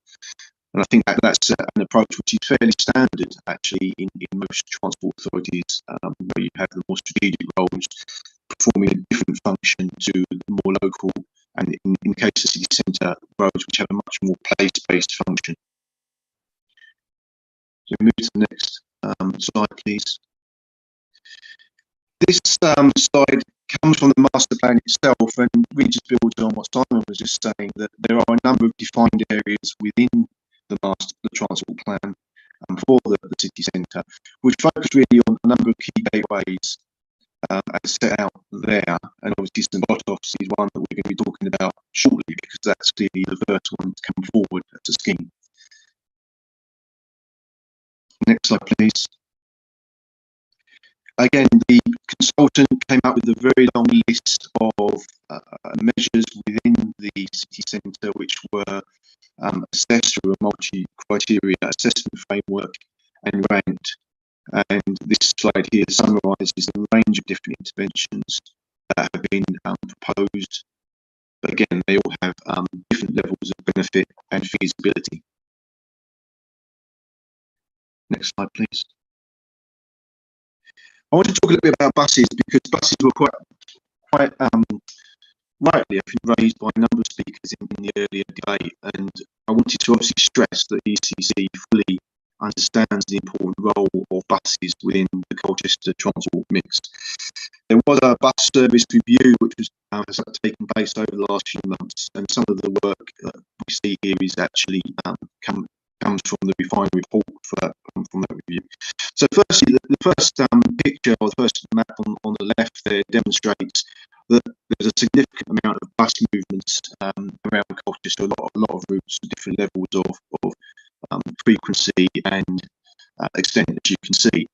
But across the board, and the graph you see on the right demonstrates that unfortunately bus movements or bus passenger journeys are going down over time. So we have a problem with buses in that we want them to be part of the future, but they are suffering. They suffered particularly during the COVID pandemic. So if you move to the next slide. We know that the existing bus station has severe limitations. I don't think ECC and all the operators for that matter are under any illusions about that. There are a lot of weekly departures, 5,500. As you can see from that table, a very high number of actual routes, but quite limited accessibility, not particularly multimodal. No, for example, cycling provision. The waiting facilities leave something to be desired, and obviously lack of provision of things like toilets. And we know that the number of bus stands is insufficient in that location. If you go to the next slide, please. Within the bus service review that I mentioned, the concept around a number of key hubs, mobility hubs, both of different levels, have been identified. Now, of course, some of these are subject to funding, but certainly we do see in the future some kind of core central hub in the city centre as being absolutely fundamental to the future of a successful bus network. But obviously, there will need to be subsidiary hubs as well, serving key locations outside of the city centre, because we're conscious to stress that buses, all forms of transport, form a network, and it's not just about one location, it's about being joined up. Next slide, please. I just wanted to stress this final point because obviously the master plan is going out to consultation, and it will form obviously a key part of the overall strategy for the town centre moving forward, city centre moving forward. It's also important to also highlight this. It's as a highway authority will continue to have a key role in terms of looking at specific scheme proposals, and each proposal will always need to be assessed with its own merits in terms of the impacts both locally and across the network, and that includes both the environmental and equality impacts. So there are things that Essex will continue to take a view on, and it will use its Colchester strategic model and also appropriate micro simulation models that focus on specific interventions in order to form a holistic view. So I would stress that point that any development must always be mitigated. And of course, alongside our partners in City Council, we will take full account of the consultation and stakeholder feedback, not just of the master plan in general, but also of any specific proposals that move forward. And of course, finally, it would be remiss of me not to mention that ultimately a lot of delivery within the master plan will be dependent on the coincidence or the opportunity of funding. And also, we mustn't forget that Colchester City Centre is a constrained environment already, and that delivery of measures needs to be carefully phased. And I do take note of one of the speakers talking about detailed delivery plan, and clearly we're not at that stage, but certainly it's really important that individual measures are clearly chronologically set out, so we understand how the impacts will be cumulatively effective across the network. So what I'm actually going to pass on now to my colleague Ian, who is leading on the specific LUF scheme at St Bottos, which is, I suppose, one of the canaries in the coal mine for the master plan. Thank you. Thank you.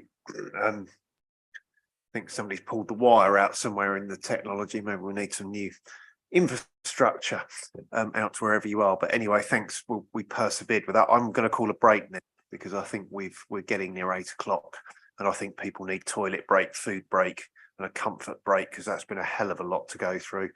And we'll reconvene. I'm going to be quite generous. I'm going to say 8:10, so you get a quarter of an hour to refresh and refuel. Okay. But just bear in mind, the leaving time is in your hands tonight.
Right, we're ready to resume, everybody.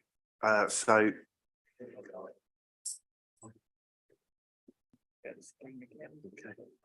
we're just going to share the screen again, and if we've got Essex online, I guess we need to check they're actually online and audible this time.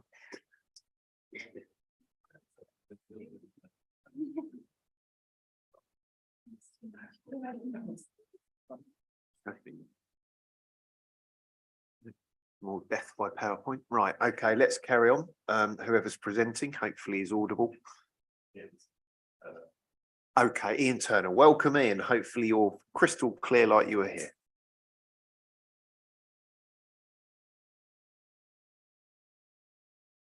This is like the old days of Eurovision, isn't it? Terry Wogan, is there anyone there? Is that Neil Point? Ian, are you there? Hear me? Can you hear me? Yeah, okay, Ian, the death by PowerPoint is all yours on St Botolph's Junction. Okay, thank you. Yes, hopefully you can hear me better than you heard Ashley previously. So the proposal for St Botolph is reflective of the work that Essex and Colchester have undertaken on the master plan and also the Colchester Future Transport Strategy to develop a scheme that creates a more sustainable and balanced network which will enable regeneration by prioritising connectivity to the city centre to bring about health, environment and economic benefits. Both the developing master plan and future transport strategy emphasise managing traffic through the promotion of improved interconnectivity through a more balanced multimodal approach to travel within the city centre. St Botolph's will become a key gateway to and from the city, reflecting better connectivity between rail, bus, walking, cycling and car parking within the city centre. Bus connections within the new, reflected within the new rapid transit system, which will connect with the railway station, which will connect with the active travel and so on within a new setting of improved public realm and development. Next slide, please. Design vision for St Botolph's is not new, with the need to improve the location as a gateway into the city having been a long-standing and understood aspiration. The table on the right reflects long-standing objectives agreed between Colchester and Essex to make better use of the space, address long-standing antisocial behaviour issues, severance issues and poor placemaking, creating a better gateway to the city centre. On the left is an extract from the Colchester successful Luff bid, which highlights the synergy, drawing out particularly the points highlighted in yellow, again reflecting new active mobile friendly junction, overcoming severance issues, improving safety and reducing crime and antisocial behaviour, allowing opportunities which create potential for pop-up retail, more greening, improved air quality, and obviously improved active travel connections. Next slide, please. So this is the image of the existing layout. I presume everyone is familiar with the St Botolph's location, but as the image shows, it has poorly designed subways, creating unattractive links that have long-standing issues of antisocial behaviour, poor links from the south of Colchester into the city centre and also the railway station, poor use of space that does not create good public realm, with a lost centre to the roundabout itself and limited interconnectivity between the different modes of travel, and an unattractive and unappealing gateway into the city centre. Next slide, please. So moving forward, we're working through a layering of this proposed progressive slide. As commented, the Luff regeneration will look to set the foundations through a series of proposed improvements directly delivered through the Luff funding. Looking at maximising space and the reduction in the traffic circulation with the Osborne and Stanwell Street corridors, while retaining traffic movements on the A134 Southway corridor and connections with Mersey Road, will allow us to create a more usable space to provide improvements and interchange mode of travel and improve space gateway to the city centre. If you could press again, please. So this next slide is part of the future proofing and laying the foundations for further bus interchange expansion. Initially, we'll look at the existing highway footprint under the Lough regeneration scheme to actually achieve an improvement on the current bus interchange spaces within the existing highway footprint and potential opportunities and local development sites that surround the area. And also we're looking at how we can prioritise core bus movements as well, so that the bus services are able to enter and exit from this location more easily. We'll also be looking at this as a fundamental point along our RTS route, serving the city centre, and obviously going out both to the east, the New Garden community and university, but also connecting up with the main railway station, the hospital, and also the Northern Gateway area, as well as the Northern Park and Ride as well. Next slide, please. There's also potential for development opportunities through reclamation of space and also reclaiming road space in general to improve and create an enhanced urban realm, greening and more people-focused and active travel orientated location. Next slide, please. And then also reflecting as well that we want to improve the connectivity in general. This is also about improving the active travel through this location, but also making better connections into the city centre. So importantly, removing the barriers from the south and allowing those movements so that this location, you can go from the south to the east, to the west, to the north, and basically have a far more interconnected route, along with all the other measures that are currently in place and being looked at to create a more balanced and holistic transport network for Colchester. Next slide, please. So in summary, the scheme aligns with the wider master plan aspirations, provides the primary transport interchange connections to the city centre and beyond. We'll look to increase and set the foundations for bus interchange capacity, provide a better gateway into the city and city centre through improved urban realm, increased active travel connections, look to enhance the existing multimodal connections, linking rapid transit, rail, bus and active travel with the city centre and also beyond, and look to support economic growth through increased footfall and a better place. Next slide, please. So as part of the consultation phase, we'll be looking at the preferred option selection. So at this present moment in time, we're developing 3 options, which we are reviewing and refining. We're undertaking strategic modelling so we can understand the area-wide effects, and that work is underway. We're looking at specific modelling on the junction, and then we're also looking at the placemaking and the importance of the urban design, ensuring that we look at the air quality, noise and buildability assessments. The intention is we're going to be very shortly concluding with options appraisal report, which will lead to a recommendation on which option or options we take forward for public consultation in late May, early June, as part of the city centre master plan. And we'll look at doing that through the Team Colchester members group. Following the engagement, has been touched on before by colleagues previously, we'll then look at scheme refinement, and a final recommendation for options be taken forward to outline design to be completed. We look to complete that recommendation within the summer of this year. We'll then look at formal governance to confirm the preferred option and the project design stage. Next slide, please. And then just to finish, here's a high-level timeline. So obviously 2023, we were notified of the success of the Lough funding. We've started progression, obviously, of the St Botolph's optioneering alongside and concurrently with the master planning. We're also looking in 2023 at the initial designs, but undertake the engagement as has been outlined as part of this meeting, and look to move that and also understand the procurement opportunities as well for progressing the St Botolph's scheme. In 2024, with the Lough timeframes, we'll need to be looking at procuring a contractor, undertaking detailed design, and developing construction plans. And then moving into 2025, we're looking to be commercially committed, so i.e. have appointed a contractor, so that we're looking to start on site before March 2025. And then looking forward, 2026 and beyond, there'll be looking at part of the wider master plan, further expansion of the bus interchange opportunities and developments benefiting from reduction of severance along the Southway corridor. Thank you very much. Thank you, Ian. I think that's the end of PowerPoint this evening. Forever.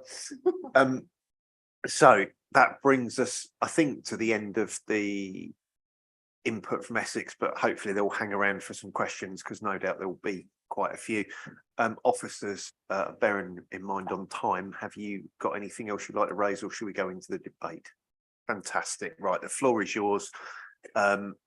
I believe that we've got Councillor Moore first, and then I'm sure Councillor Laws wants to go second. Do we have any to my left?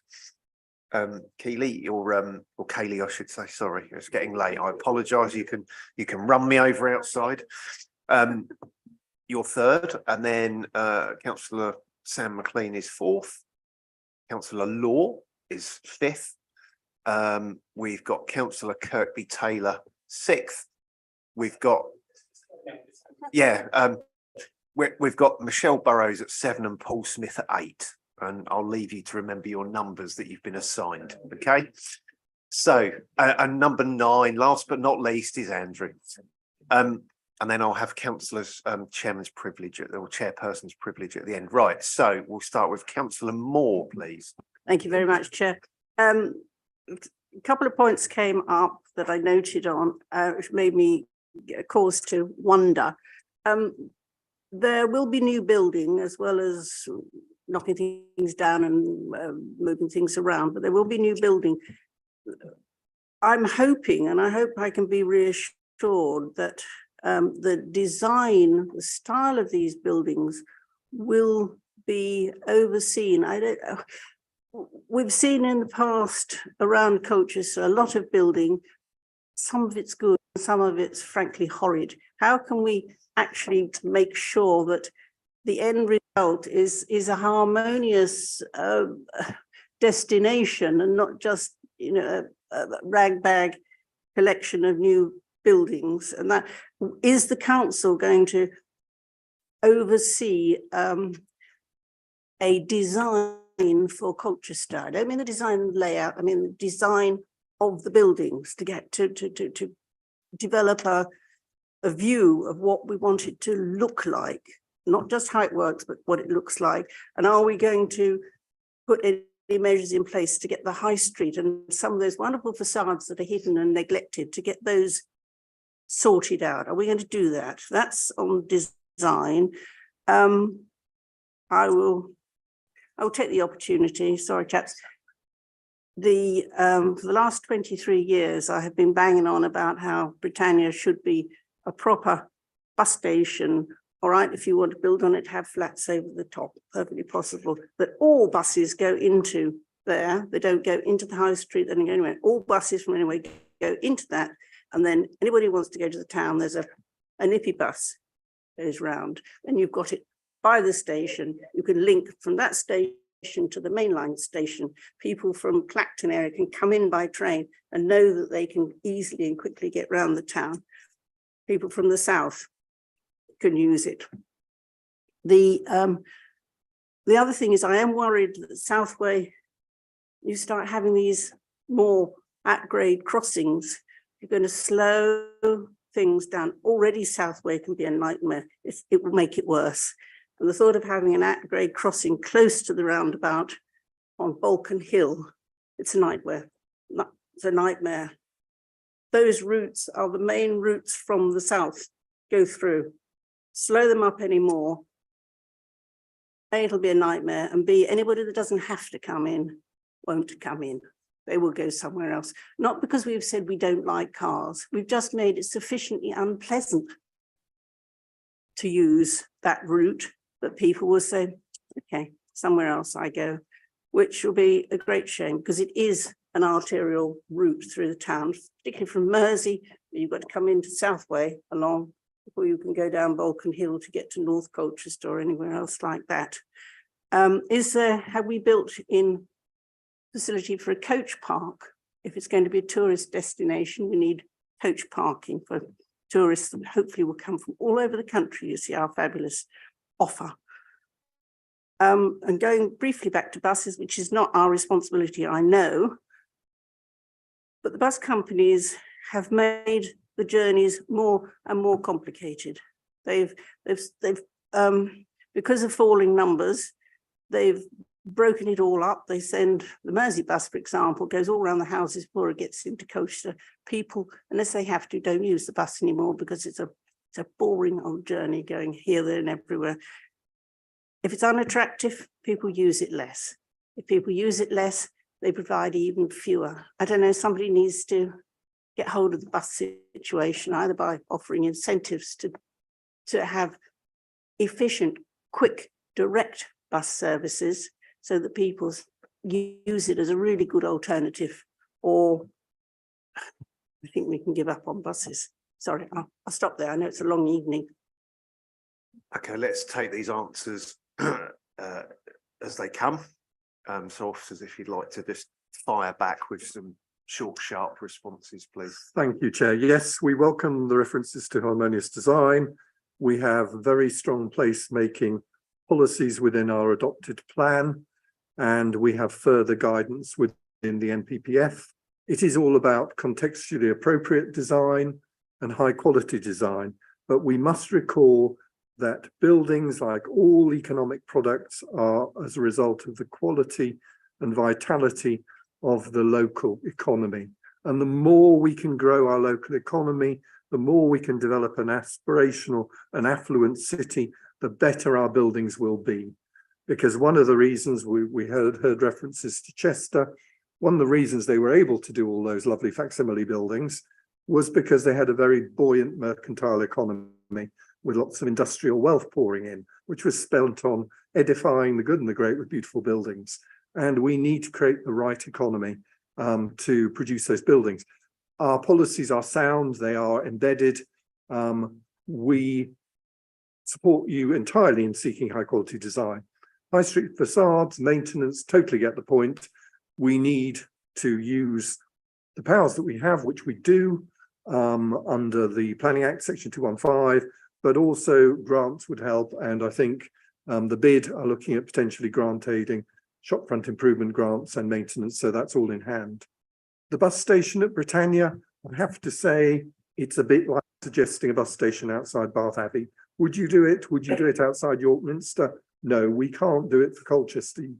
I would implore you to not suggest a bus station outside St Botolph's Priory. That land really needs to be contextually appropriate in terms of how it's used. It's a key arrival point to our city from the town station. We need it to be an attractive and welcoming environment for both our communities and visitors to our city. I think it would be the wrong, send out very damaging messages to put a bus station on Britannia, but you know that can be considered through the master plan consultation, certainly.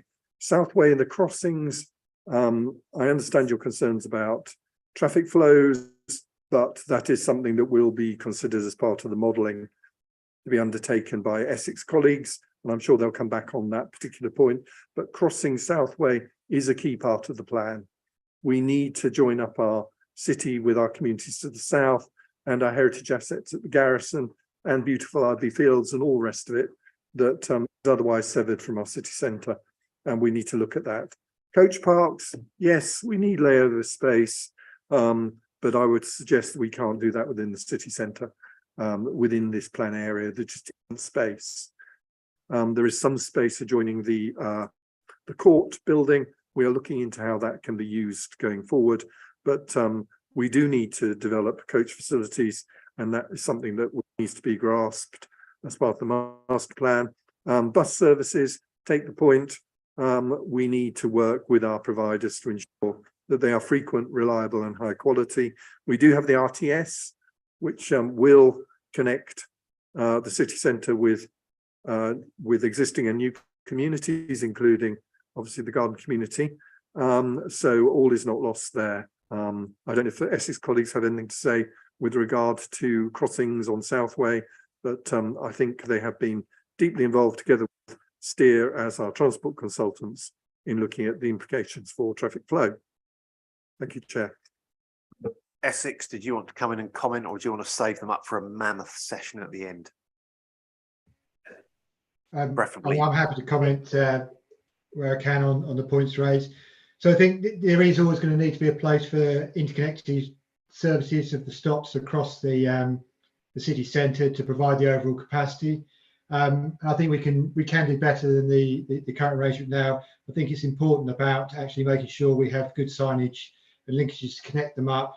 But they do offer an opportunity for good arrival and departures within the city centre area. But as recognised by the work that we're doing, we do need to look at an improved key transport interchange, of which we feel is best placed within the location of the railway station, St Botolph's, and the existing bus station provision as it is now, and just make improvements to that. And as says, that is our plan under the LUF bid, is to set down and build on those foundations. With regards to Southway and the crossings, we still need to look at that from the point of view of the modelling assessments. What will be the impact of additional surface crossings? What I will say is signalisations, modern signalisations with mover and various other different control systems gives us a great deal of control, the ability to manage traffic, and we'll need to look at it in that context. And also within St Botolph's area, again, we'll be looking at the crossroads, and that does provide the opportunities for more attractive surface crossings rather than the unattractive antisocial subway provisions that exist there currently. And as Simon sort of says, with regards to services and buses, I will sort of go towards the fact that we're looking at the rapid transit system and looking at that as forming a key backbone of the future transport system running through Colchester, and being able to build off of that. So hopefully that provides some feedback on the question raised. Okay, thank you.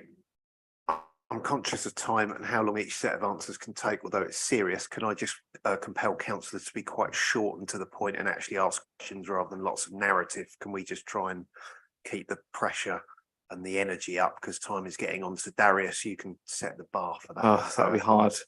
I guess as Ian and Ashley are here, I'd be interested in understanding just broadly, are we moving away from roundabouts? And is that going to mean future opportunities to free up more space?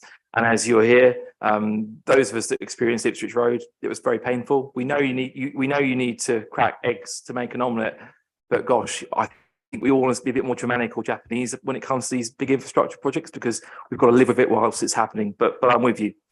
Look, what's been said tonight has been very interesting for members of the public. It's clear that there's lots of anxiety about the perception that this is in some ways anti-car and pro-cycling. I am both. I normally cycle to Colchester 4 days a week. Tonight I drove in, and as a family, even though we live only 6 miles north of here, we drive in generally as a family unit because it's cheaper, safer and more convenient than getting on the buses. So the bus system does need looking at, and I'm quite happy to say we need to do that. Also, there was some concern tonight about hills. Well, we need to look over the horizon because electrification of bicycles is here now and it's coming. And if you've experienced Norwich, you'll see there's far more people cycling with electric bikes around there. So suddenly that kind of pretty gate journey that you might think, oh, I'll just nip in a car, you might actually do it on a bicycle. So that's all to come.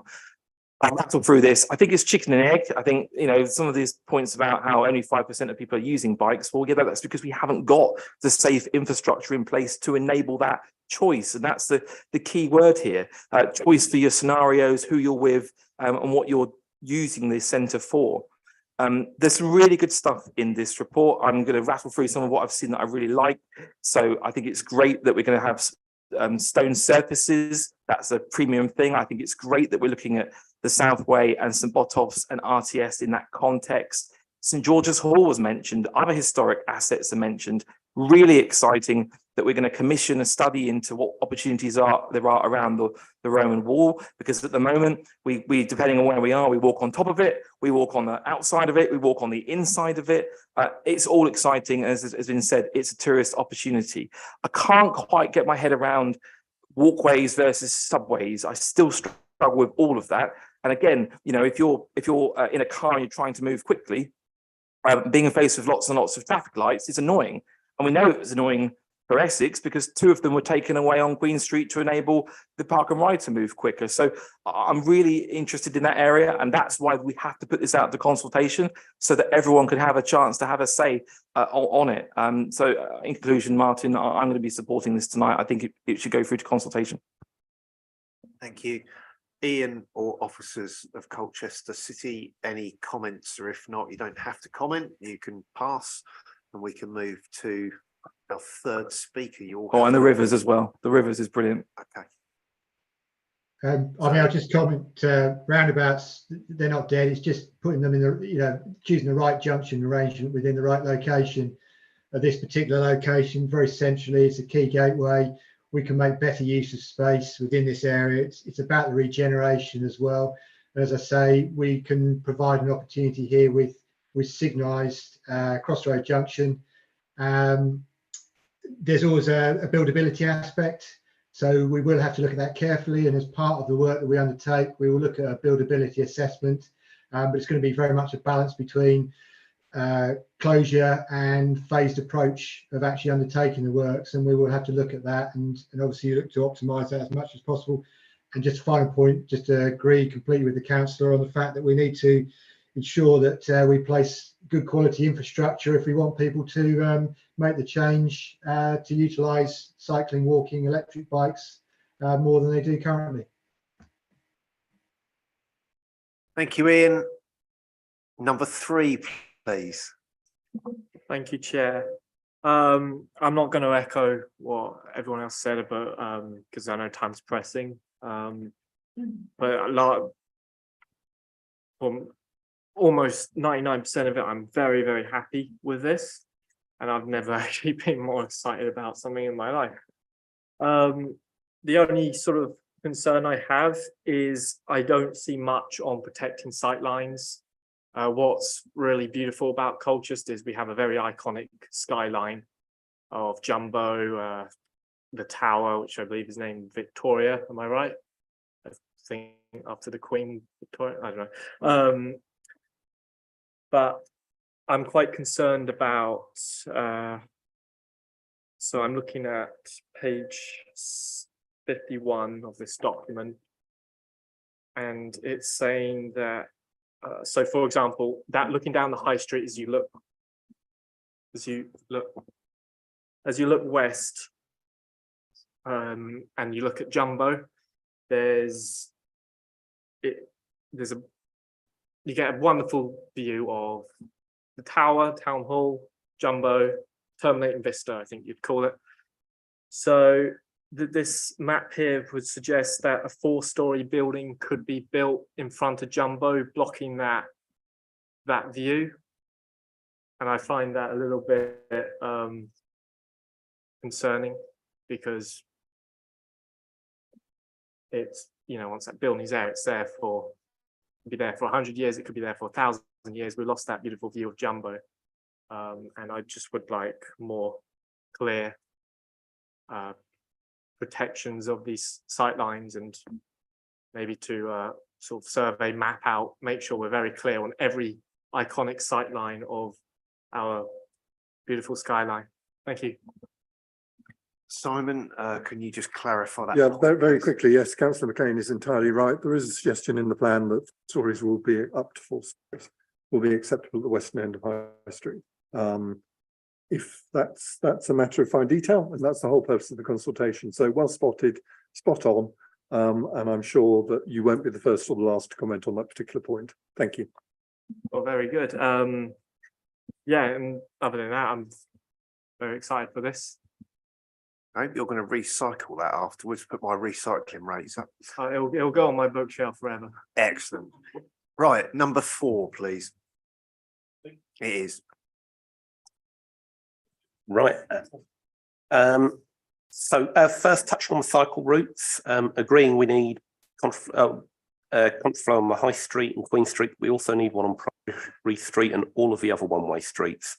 Cyclists going the wrong way, it's a regular occurrence throughout the town. It needs regularising and it needs signposting. Also want to echo comments about St Mary's car park. It's included as a point on the map when talking about the area around Jumbo and the Mercury Theatre. No mention is given to the fact that safety of there is a known problem and it's negatively impacting not just the economic area, but the amenity of the local residents. In terms of cost benefit, it would be relatively cheap to have quite a high impact return.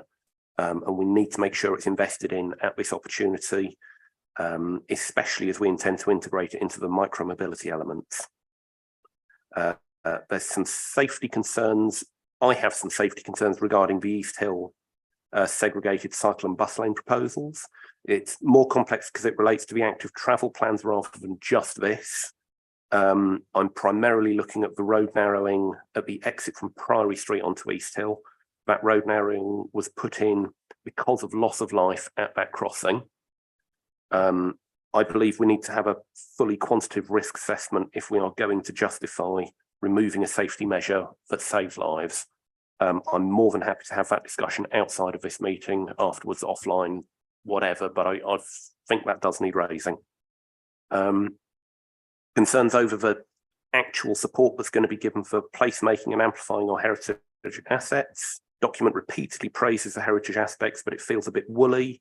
Not sure we've actually got enough meat on the bones to protect and amplify our heritage.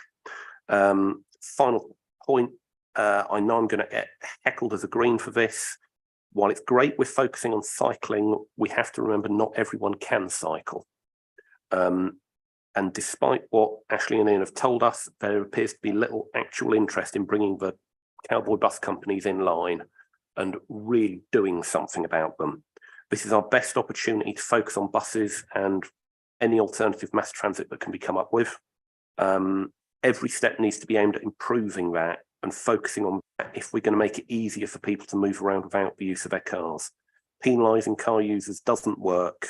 We've got to make it easy and affordable to use public transport so it becomes a default option. This material twice recommends a bus service improvement plan.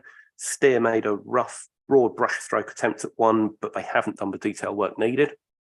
I'm deeply concerned and disappointed that we've got this point without an effective investigation into the bus system and viable options to improve it. Please can an explanation be given why no bus service improvement plan was actually put together and why it didn't form a backbone of the master plan. Those concerns aside, the document is great. I love it. Apart from those concerns, you know, it's well over 100 pages. 5-6 concerns over that much is.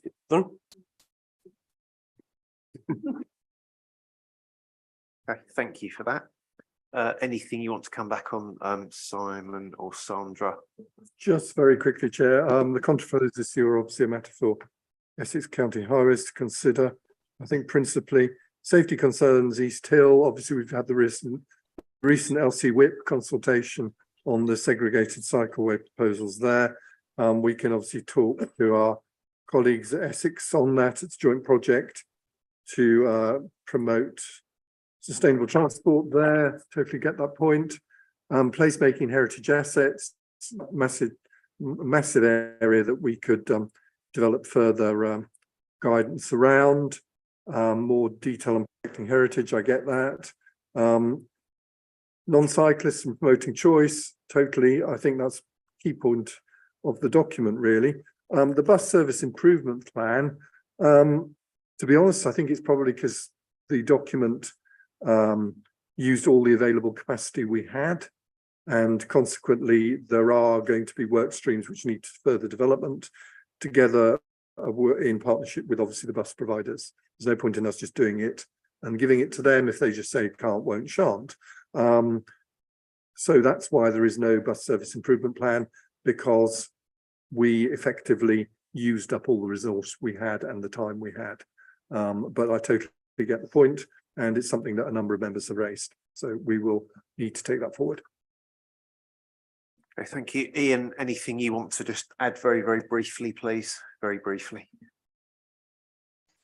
No, I think Simon sort of covered that. I mean, within Essex, we've bus service improvement plans. I'll speak further with the passenger transport teams about that, but obviously they have looked at that and the bus back better. And the LC Whip 4, I will take those comments away with regards to Priory Street Junction and pass it on to the project team and your concerns that you've raised about that.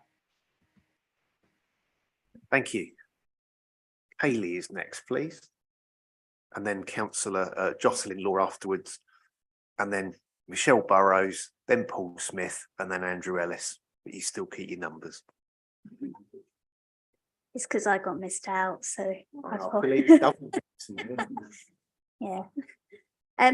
So I'm going to take a couple of different tacks on this. There's been much focus on the transport. For me, I really want to get a clear vision of how retail is going to evolve in the city centre. The units that have been left vacant by some quite spectacular retail failures, quite frankly, and I say that having worked in the industry for quite some time. How are we looking at creative ways to regenerate those spaces? Because the likelihood is we're not going to get a big player take 4 floors of Debenhams. And, you know, I think that the current space that is left is not fit for purpose. Debenhams and Marks and Spencer's being the key ones in the city centre. Are there plans to look at those spaces creatively to see how we can redevelop those into smaller units? I go back to looking at, I know Shoreditch was mentioned earlier as trendy. However, they have used space using box parks, which obviously gives our creative businesses a small footprint to test ideas on shorter term leases than traditional high street spaces have. So for me, I'd be very keen to understand what the plan is with those. And, you know, it's about how those densities and how we rework that space. And that's what I'd be really keen to understand from the bid, what their plan is as well, because I don't think it's just our issue. I think they need to accept that retail has changed quite spectacularly, and how we develop the city centre to encompass those change. We've got stores who are not going to be needing huge stock rooms. And if you look at people like Next, who left the city centre, it is mainly because their directory business has flourished and people are ordering quite a lot there. So how we can convert the city centre into locker systems, that kind of thing, is something I'd be keen on. In terms of St Botolph's, obviously I welcome any changes there, being a councillor of bordering that. I know a lot of our residents are put off by the air quality, the fact that I don't feel safe walking into town through that way, even up into Military Street and Magdalen Street. And I actually would press for those to be included into this plan, because it falls short of those are 2 main corridors coming in, and I think they are highly congested, and I'm yet to see a plan that impacts the air quality management for my residents. So I would also like to understand from this master plan what impact these changes at St Botolph's Junction will have on that air quality there, because I would like to understand if it's going to have a significant impact, because this is going to be a massive upheaval. But again, for the safety of women as well, that is a very unsafe space. And I want to understand what those public realms would look like and how they would be lit, and also what security would be put in place for women and vulnerable residents in those areas as well, to ensure those public realms remain safe and secure for residents wanting to use them at any time of night. Thank you.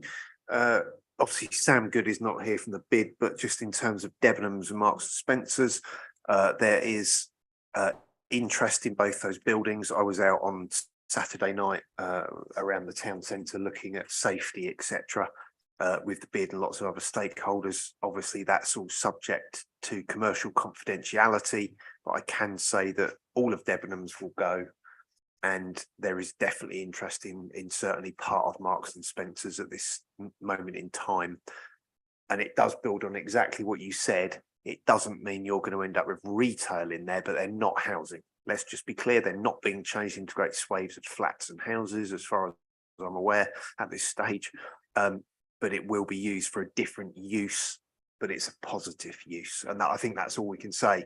And I think we have to separate out that this is a master plan, and the commerciality of what goes on in those buildings is obviously not in A, the control of the master plan, or B, in the control of the council, because we don't own those buildings. But I do think it is positive. The bid also is not responsible for anything to do with the commercials on those properties, but they are there to try and set the strategy and to try and have those conversations where, as was in the paper this week, that Sam is trying to bring, can't remember which Zara, you know, that's my favorite. It's my favorite shop on a Saturday. So again, you know, they can have those conversations, which is absolutely their right. But anyway, whatever I didn't pick up in that answer there, I'm sure Simon and Sandra and Bethany will sort that out, and then we'll go to Ian for any transport stuff, and then we'll move on to Councillor Jocelyn Law. Very quickly, Chair. Yes, as you would have seen from the 5 themes that underpin the document, diversifying uses and bringing forward a vibrant economy to benefit all is one of the key drivers, together with a safe space within the city centre. So all of those points, which I think you've very succinctly identified, are key to the master plan. In terms of air quality is obviously crucial, and trying to reduce trip generational short trips by improving choice is inevitably going to improve air quality for your residents. In terms of Magdalen Street, we had to draw the end of the study area somewhere, and East Hill is equally worthy, I'm sure you would agree. Magdalen Street, you know, they're key historic streets into the city centre, and they are shown within the arrows on the linkages within the study area, and clearly providing those is integral to a successful city centre. Public realm changes, high quality public realms, obviously a theme within the document. We don't know what this will look like yet. We're working on specifics around some of the LUF schemes that be brought forward, the curbless streets, Sinclair Square, all of those are being brought forward, and hopefully they'll set the bar for a high quality public realm. And as you say, 24-hour safety for our residents is absolutely key to a successful city centre. So yeah, buy into all of those, and I think it's all relevant. I think it is explored in there. If we need to draw out further, obviously we can do it in the next draft. Thank you. Thank you, Ian. Anything you want to mention? If not, we'll move on to Councillor Jocelyn Law, please. Just very quickly, the air quality, we're looking at that as part of the overall assessment of the St Botolph scheme. So we do look at the air quality.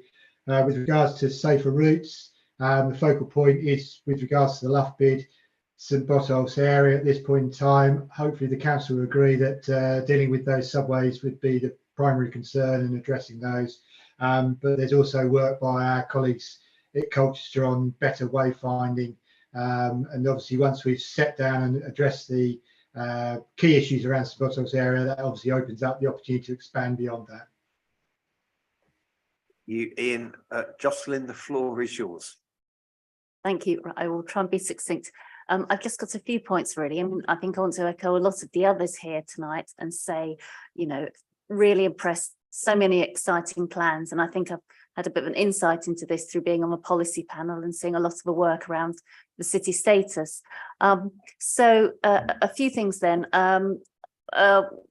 Sort of echo what Councillor Fox was saying earlier about the city centre being an accessible and inclusive environment. Sort of bearing in mind conversations that I have with residents. I'm recently speaking to a resident who was a bit concerned. They're a blue badge holder about sort of the amount of parking spaces available to him sort of having changed and accidentally incurring a fine because the area he thought he could park in wasn't available anymore. I'm very supportive of active travel and having a really good public transport and bus infrastructure, but recognising that we need a range of transport options that works for everyone. Moving on from that, also, in terms of the consultation process when for the master plan, how that will sort of reach out to all groups. I know we were, explained to earlier about, reaching out to diverse groups for previous work, but I'm always struck, it can be hard to reach sometimes. Groups can sometimes be older citizens who might not be online, how we can reach out to them, because it's really important. We want to capture the students from the University of Essex, but we really want to sort of bring our, residents and people who families have lived here for generations. We want to bring all those people along with us. And linked to that point as well, in the future, once sort of work is ongoing, how we can kind of communicate that work to residents.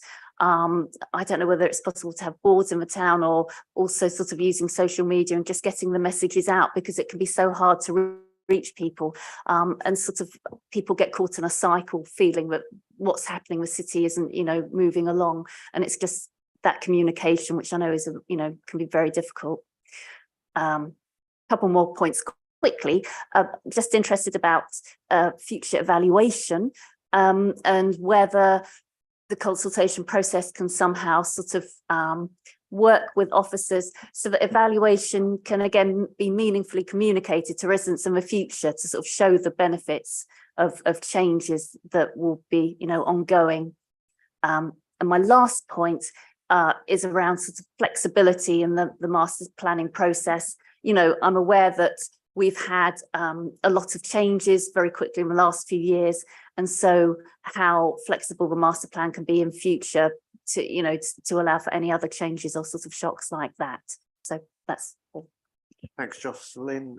Simon or team, if you'd like to pick up anything succinctly, quickly, and the point. In terms of the inclusivity of the engagement process, yeah, we take that fully on board.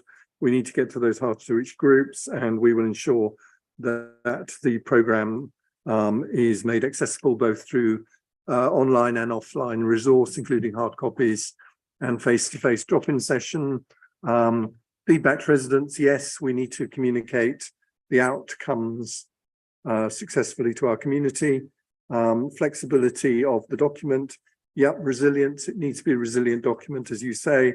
Change and the pace of change is ever fast moving, so we need to be able to ensure this document is adaptable and able to be agile. So thank you. Don't know if anyone else has something to add. No. Okay, Ian, anything from your end? If not, we'll move on. Silence is taken as overwhelming endorsement. We'll move on to Michelle, please. Thank you. Similarly to all my colleagues, I think there's lots of fantastic, exciting things in this document, and there's obviously been through a lot of work. But 2 points, one that piqued my interest, Ian mentioned something about blue badge holders. In the finer detailing, I would be very keen to ensure that we are providing plenty of opportunities for blue badge holders to park as centrally as possible. Accessibility for residents with hidden disabilities is a key factor to ensure they continue to be able to access their community and thus maintain their mental health and well-being. Secondly, regarding buses, I personally feel that choice is only choice if the options are financially comparable. If it costs me £2.50 for 4 hours parking at Britannia car park, for example, for a family of 4, but around about £15 or £16 for a bus fare for us 4, I don't really have a choice, because I don't have the financial wherewithal to fork out the extra £12 or £13 just because I want to be environmentally friendly. And I do want to be as environmentally friendly as possible, but I also need to feed my family. And that extra £12 and £13 would be much better spent on events and activities in our local city centre. So in the consultation, I would be really grateful if we could gather some feedback from our residents specifically about why they don't use the buses. Is it because of the cost? Is it because of the poor routing? Is it the infrequency of the buses? Or is it all of those things? And I think gaining that information is going to help really lead us forward in this master planning. Thank you. Yeah, and I think you're absolutely spot on. And when I was portfolio holder for transport, not that we have any responsibility for it, but we still had it anyway. We did actually meet the bus companies a few years ago in a forum with Essex. And one of the things I really tried to hold their feet to the fire on was exactly that, around pricing. And their comeback was, your car parks are too cheap, you need to crank them up. And I said, wrong answer, wrong answer. You need to go away and do some homework. And what you need, and I've spoken about this in terms of the park and ride as well, you need family friendly pricing. It's a strap line, I should copyright it. And basically they said, you're right, because in Clacton we've seen a 10% increase in passenger numbers because we've done just that, and we've actually made family friendly pricing. And I think Ipswich gets it right on their park and ride. It's 4 people on a bus for a £5, or it may have changed, but that's what Essex I still think need to do more of to encourage people onto the buses.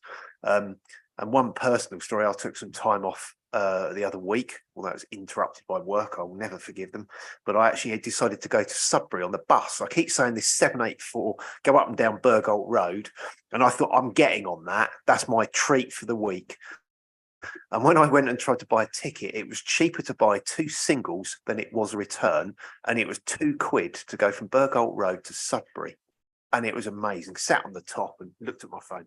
Right, I think I've kind of tried to answer the bus the bus point there, because they definitely haven't got the pricing right, and people complain that it's like, £2.5, £3 just to go up the hill, into town, and it just doesn't seem to work, and all the prices are going up again. But I don't know whether there's anything you can really say about it, because it's not really planning policy, it's a commercial operator. And the evening bus services to Mersey are very good as well, especially the one back. Anything from Essex on buses? Again, I don't suppose you can say much. Nope, silence is taken as overwhelming endorsement. Michelle? Sorry, is there any comeback about the blue badge? Okay, yeah. So absolutely, but blue badges, of course, we have we've never had enough spaces. There's always too many blue badge holders. And that will always continue to be a challenge. And of course, it's very important to say that in Vineyard, if we remove the car park, the blue badge parking has to remain by that lift, because we've spent a fortune on getting it refurbished. Anything else you want to say on blue badge holders? I think that's probably covered the salient point, that we'll push for as much as we can, but you'll just never get enough parking. Okay, some good points, Michelle. Thank you. Hopefully some good points from Councillor Smith. Thank you. Well, I won't repeat what everyone else has said. I support an awful lot of what's been going on before. I'd like to concentrate on some of the economic aspects. And the first one is the buses. It is key, if you want to have a modal shift in transport, that we have a cheap and effective bus service. And I don't see any way under the current regulations we can get one. The lack of a bus improvement plan is concerning, because this is the opportunity to try and get something out of our dysfunctional collection of bus companies that run around Colchester, and make it uneconomic for families, particularly from some of the parts of the wards that I represent, to get into town on the buses. So without that, we can't get all the other improvements that we need. The second one is also on economics, on page 21, the spatial distribution of low-paying jobs. I don't think we've given enough attention to this. Looking at it, Colchester has more lower-paid jobs, a percentage of lower-paid jobs, than any of the compatible towns or cities. This is something which we need to address, and part of that has to be by encouraging higher quality jobs into the city centre. We're seeing some of that with the Knowledge Gateway. I'd like to see what more we can do to support that, particularly the area that's got the really high levels of low paid jobs are just outside the area of the plan here. And again, it's unfortunate that that area isn't covered, so we could push it in. And the final economic one is the affordable housing. There's reference in the plans to increasing the amount of affordable housing in the city centre. That makes great sense, tying together what we've heard and the people at the start of the meeting were complaining about Middlewick Ranges. Putting more accommodation in the city centre where you've got the infrastructure surely makes a lot more sense. And finally, Spitalfields has been mentioned twice. I'm old enough to remember when Spitalfields wasn't an up and coming area. It was a really run down and depressed area, but it was able to turn itself around. And there are areas in our city centre that I think fit that rundown description, that with an imaginative master plan, we can turn round and generate prosperity and the higher wages and the jobs and the homes that our people so desperately need. So not really a question there, just some thoughts on it there, but please, I think a lot of it comes back to improving the economy and sorting out the buses, which is the one thing we can't do. Thank you, Paul. There's some very good stuff in there. Anything you want to say on the economics? Can't say anything on buses, or are you happy? No, I think that's fine. I don't think there's anything for Essex on any of those points, which brings us to Andrew, speaker number 9. Speaker number 9, coming number 9. Almost fitting, although you get a chance to speak at the end, Chair. It's almost fitting I would have been the last speaker, as I was the one that fired the starting gun on this when I was a portfolio holder. And engaged, we made that, who I think have done an outstanding job, to be honest. I know not everyone thought it was a brilliant idea in the first place, but all credit to everyone. I think they've all got behind it and got quite excited about it. And it's really good to hear how excited some of the panel members are about it tonight. Sam, I'm thrilled that it's the most exciting thing in your life at the moment. But hey, Simon's made the point. He's drummed it home tonight. It's a two-way conversation. This has always had consultations been embedded in this project and has to continue to be so. And I'm delighted. And if no one else has done it, I'll formally move that we do put this out to consultation, Chairman. I'm disappointed in some of the speakers that came this evening and the fact they've missed the point. Panel members seem to have got it. If you want Colchester to survive and thrive, you need to get people living in Colchester and reliant on the services and shops within Colchester. Otherwise, we will continue to decline. And the whole point of doing this was exactly that. Cars, people have said it's anti-car, others have said it's not. It's not, it's all about choice.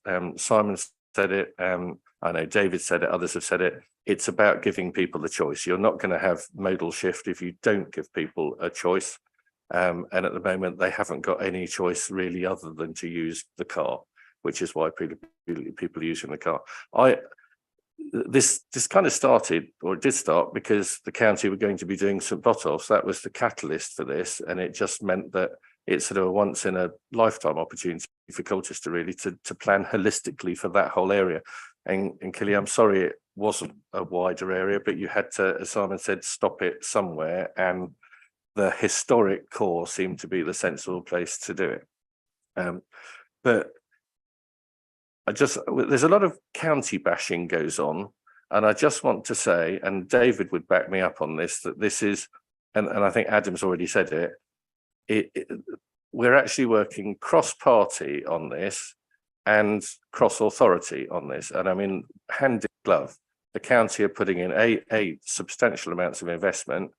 The fact that we've put this master plan so far together has already levered in a large sum of luff money, and will be levering in more money, and from the county's economic regeneration fund. They're putting in buildings, we're putting in buildings. It's a really, really exciting opportunity for Colchester, and one that we should seize with both hands.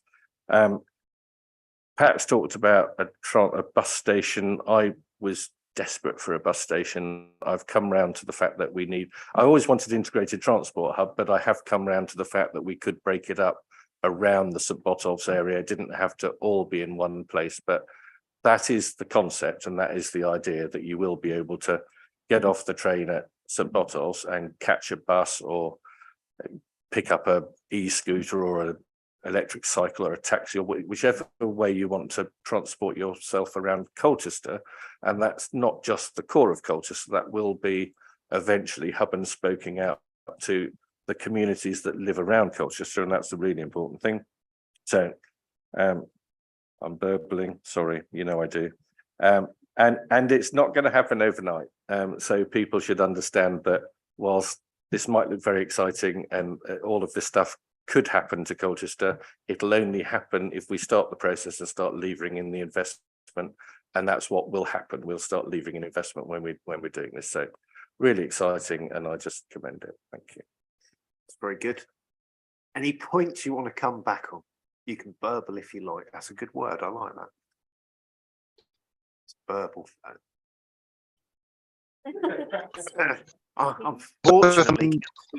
Unfortunately, Councillor King, you're not an official part of this panel. You're actually a guest, so that would be chairman's prerogative. But do you know what? I'm feeling jolly generous, and I'm waiting for a man to come and repair my tyre, thanks to potholes from Essex. But very different, very different. So, Councillor King, you can have a couple of minutes. Just a few seconds only. Just this last point. Andrew gave me the invite, so I'm accepting it because I think it's really important. Remember two things. One is that the way that this has been done to date, and we're setting up to reinforce this in the future, is cross-party, as in here, across the chamber, because that's the best guarantee that we won't have some massive falling out like we did a few years ago around alumni, right? That's our best hope of delivering well, delivering at pace, and doing this to the best collective view, you know, of what counts as great design, great development, and then great delivery. And the second thing is all of this takes money. The best prospect of turning great ideas to reality is having the funds available. And that's the point about that relationship. It's an absolute step change, a relationship with county. It's been building over the last few years. Where we are now and where we go next, we can't celebrate it until we've locked it down, will be a formal partnership. And at that point, then you can really make some things happen. So there is genuinely a lot to look forward to here. It needs us to keep doing what we're doing here, openly and informally, to work together. Thanks. Okay, thank you, everyone. We're nearly at the end of the meeting, so it's in my hands to wind up and get your agreement. So there is just a few very quick things that I just want to say. I mentioned it earlier and someone else did, is how the press interprets this stuff, because they're there to sell newspapers and get clickbait. That's how their business survives now. And a couple of residents contacted me. First of all, are you going to be putting in a congestion charge because of something they've read or half read on the Gazette website or some comment? Now, I just want to say, not that anyone's probably ever going to listen to this late in the evening or watch it back, but I'll say it anyway and talk to myself. We are not bringing in any congestion charges. That's rumour mill number one I'd like to dispel. That is not happening as part of this work. This is a document that's going out for consultation. Number two, we have had people that have questioned, are we going to become a 15-minute city? And there's been a lot of conflation around this in the media again, where they're conflating COVID restrictions along with the LTN 120 design standards, and also the concept of a 15-minute city where you literally can go and walk to a green grocers, a school, a community. That's how housing estates were built in the 50s, 60s and 70s, and they used to actually get it right. And that's all it is. And again, just to be really clear, we're not going to lock people in their homes. We're not going to, only allow them to travel certain times of the day. I've never, ever, ever had to deal with so much nonsense on social media or watch half-baked clip videos from this very room where things have been misrepresented. So I, again, just want to really clearly say that is not happening. That is not part of this document. It is not part of this consultation. And I hope people do play that clip back because it is crystal clear. And everyone on this panel is nodding in agreement with what I've just said, which is quite rare sometimes. And then the third thing I just want to say is the high street, we have to get it right, because at the moment, what we've got is an utter diabolical shambles. And I've got a resident that keeps chasing me about enforcement of the high street where people go down it during the day. It is unenforceable at this moment in time because we've talked about a camera, talked about traffic regulation orders. It's a dog's dinner. We've got a sign up there, which I understand is probably illegal because the police have been looking into it. And I think the TRA may have even expired, but that's an Essex issue that's not of this making of Ian or anyone on this call. But we have to do this right. If we're going to do this, we need to get it right. We need to have the right enforcement. The police have not got time to sit there talking to drivers. They've got criminals to go and catch. So again, if we're going to do this, we have to get the legals of it absolutely correct. So that's what I would say on that. But overall, I am supportive. There is one question for Ian. This can be his last question. Ian, how are we putting in the rapid transit all the way across? Because again, it's not clear, and you probably haven't got all of the design yet. But are we taking out traffic lanes? Can you just give us some headlines on that? We're not chopping down trees on the Avenue of Remembrance. That's another one we've had before. I hope that's certainly not coming forwards. I've had enough trees chopped down on the northern approaches, but I'm hoping you can just give us a flavour of how are we going to hook all this up, because we haven't got any more space. Yeah, so the RTS reflects different measures along the entire route. So you've sort of mentioned the northern approach road. We had a protected space there and we're able to put a bus lane in. Also, not only the bus lane, but the new design allows us to put in improved walking and cycling provisions there so we can get the connectivity. And again, it's about the whole thing which the committee's been commenting on and reflecting about providing choice. And then we're looking largely, once we get into the city centre area, we're going to be reliant on priority signals. And it comes back to the point you're just raising about the limitations on space. And it's about setting down that infrastructure initially and then being able to build on that. So once we do have the RTS in place, once we do have that infrastructure and the ability, then we can start looking at how we potentially can improve the performance of the RTS, because we'll be able to sort of say there is choice there for people to make to be able to travel into the city centre. But, you know, with regards to Clingo Hill area, we are looking at a bus lane coming inbound. So where there is particular key constraints of congestion, we are putting in dedicated provisions. In other locations, we're utilising signal control to be able to do it. And that's going to reflect largely where we are, and also utilising existing bus lanes and bus provisions that already exist extensively within the city centre area. Hopefully, Councillor Goss, that gives you a bit more of an appreciation of what we're doing. Yeah, no, thank you. That was all good for the record as well. So that brings us to 2.1, which is what we've got to recommend this evening. It's recommended that the committee approves publishing the draft city centre SPD for public consultation in accordance with the planning regulations and statement of community involvement. Before we all agree that, which I think will be unanimous, I think there is a learning point about how we communicate with the public, and it was a bit the word statutory consultation came out, which always fills me with dread and fear, because that reminds me of sticking planning notices up on lampposts and hope that people read them. But we're much more professional than that here at Colchester. So I think there is a point about how we consult, how we engage, and how we take people on that journey. And Crouch Street is the current controversy that's in the town, or city, I should say. That's £1 for the mayor's charity. That should be the new one. Every time you use town instead of city, it's £1 to the mayor's charity. Be very rich. But I think there's a point there. We have to make sure this is communicated properly. I've already given examples of how the press has got it wrong, or social media has got it wrong, and we spent all our days correcting it. So it's just really back to the officer team. We've got to get this right. We've got to communicate it. It's got to be crisp and clear, to use some words. And that's the only thing I would say about this. That's a condition. So other than me finishing rambling on for the evening, is everyone happy to adopt 2.1 as I read it out earlier? Can I have all those in favour, please?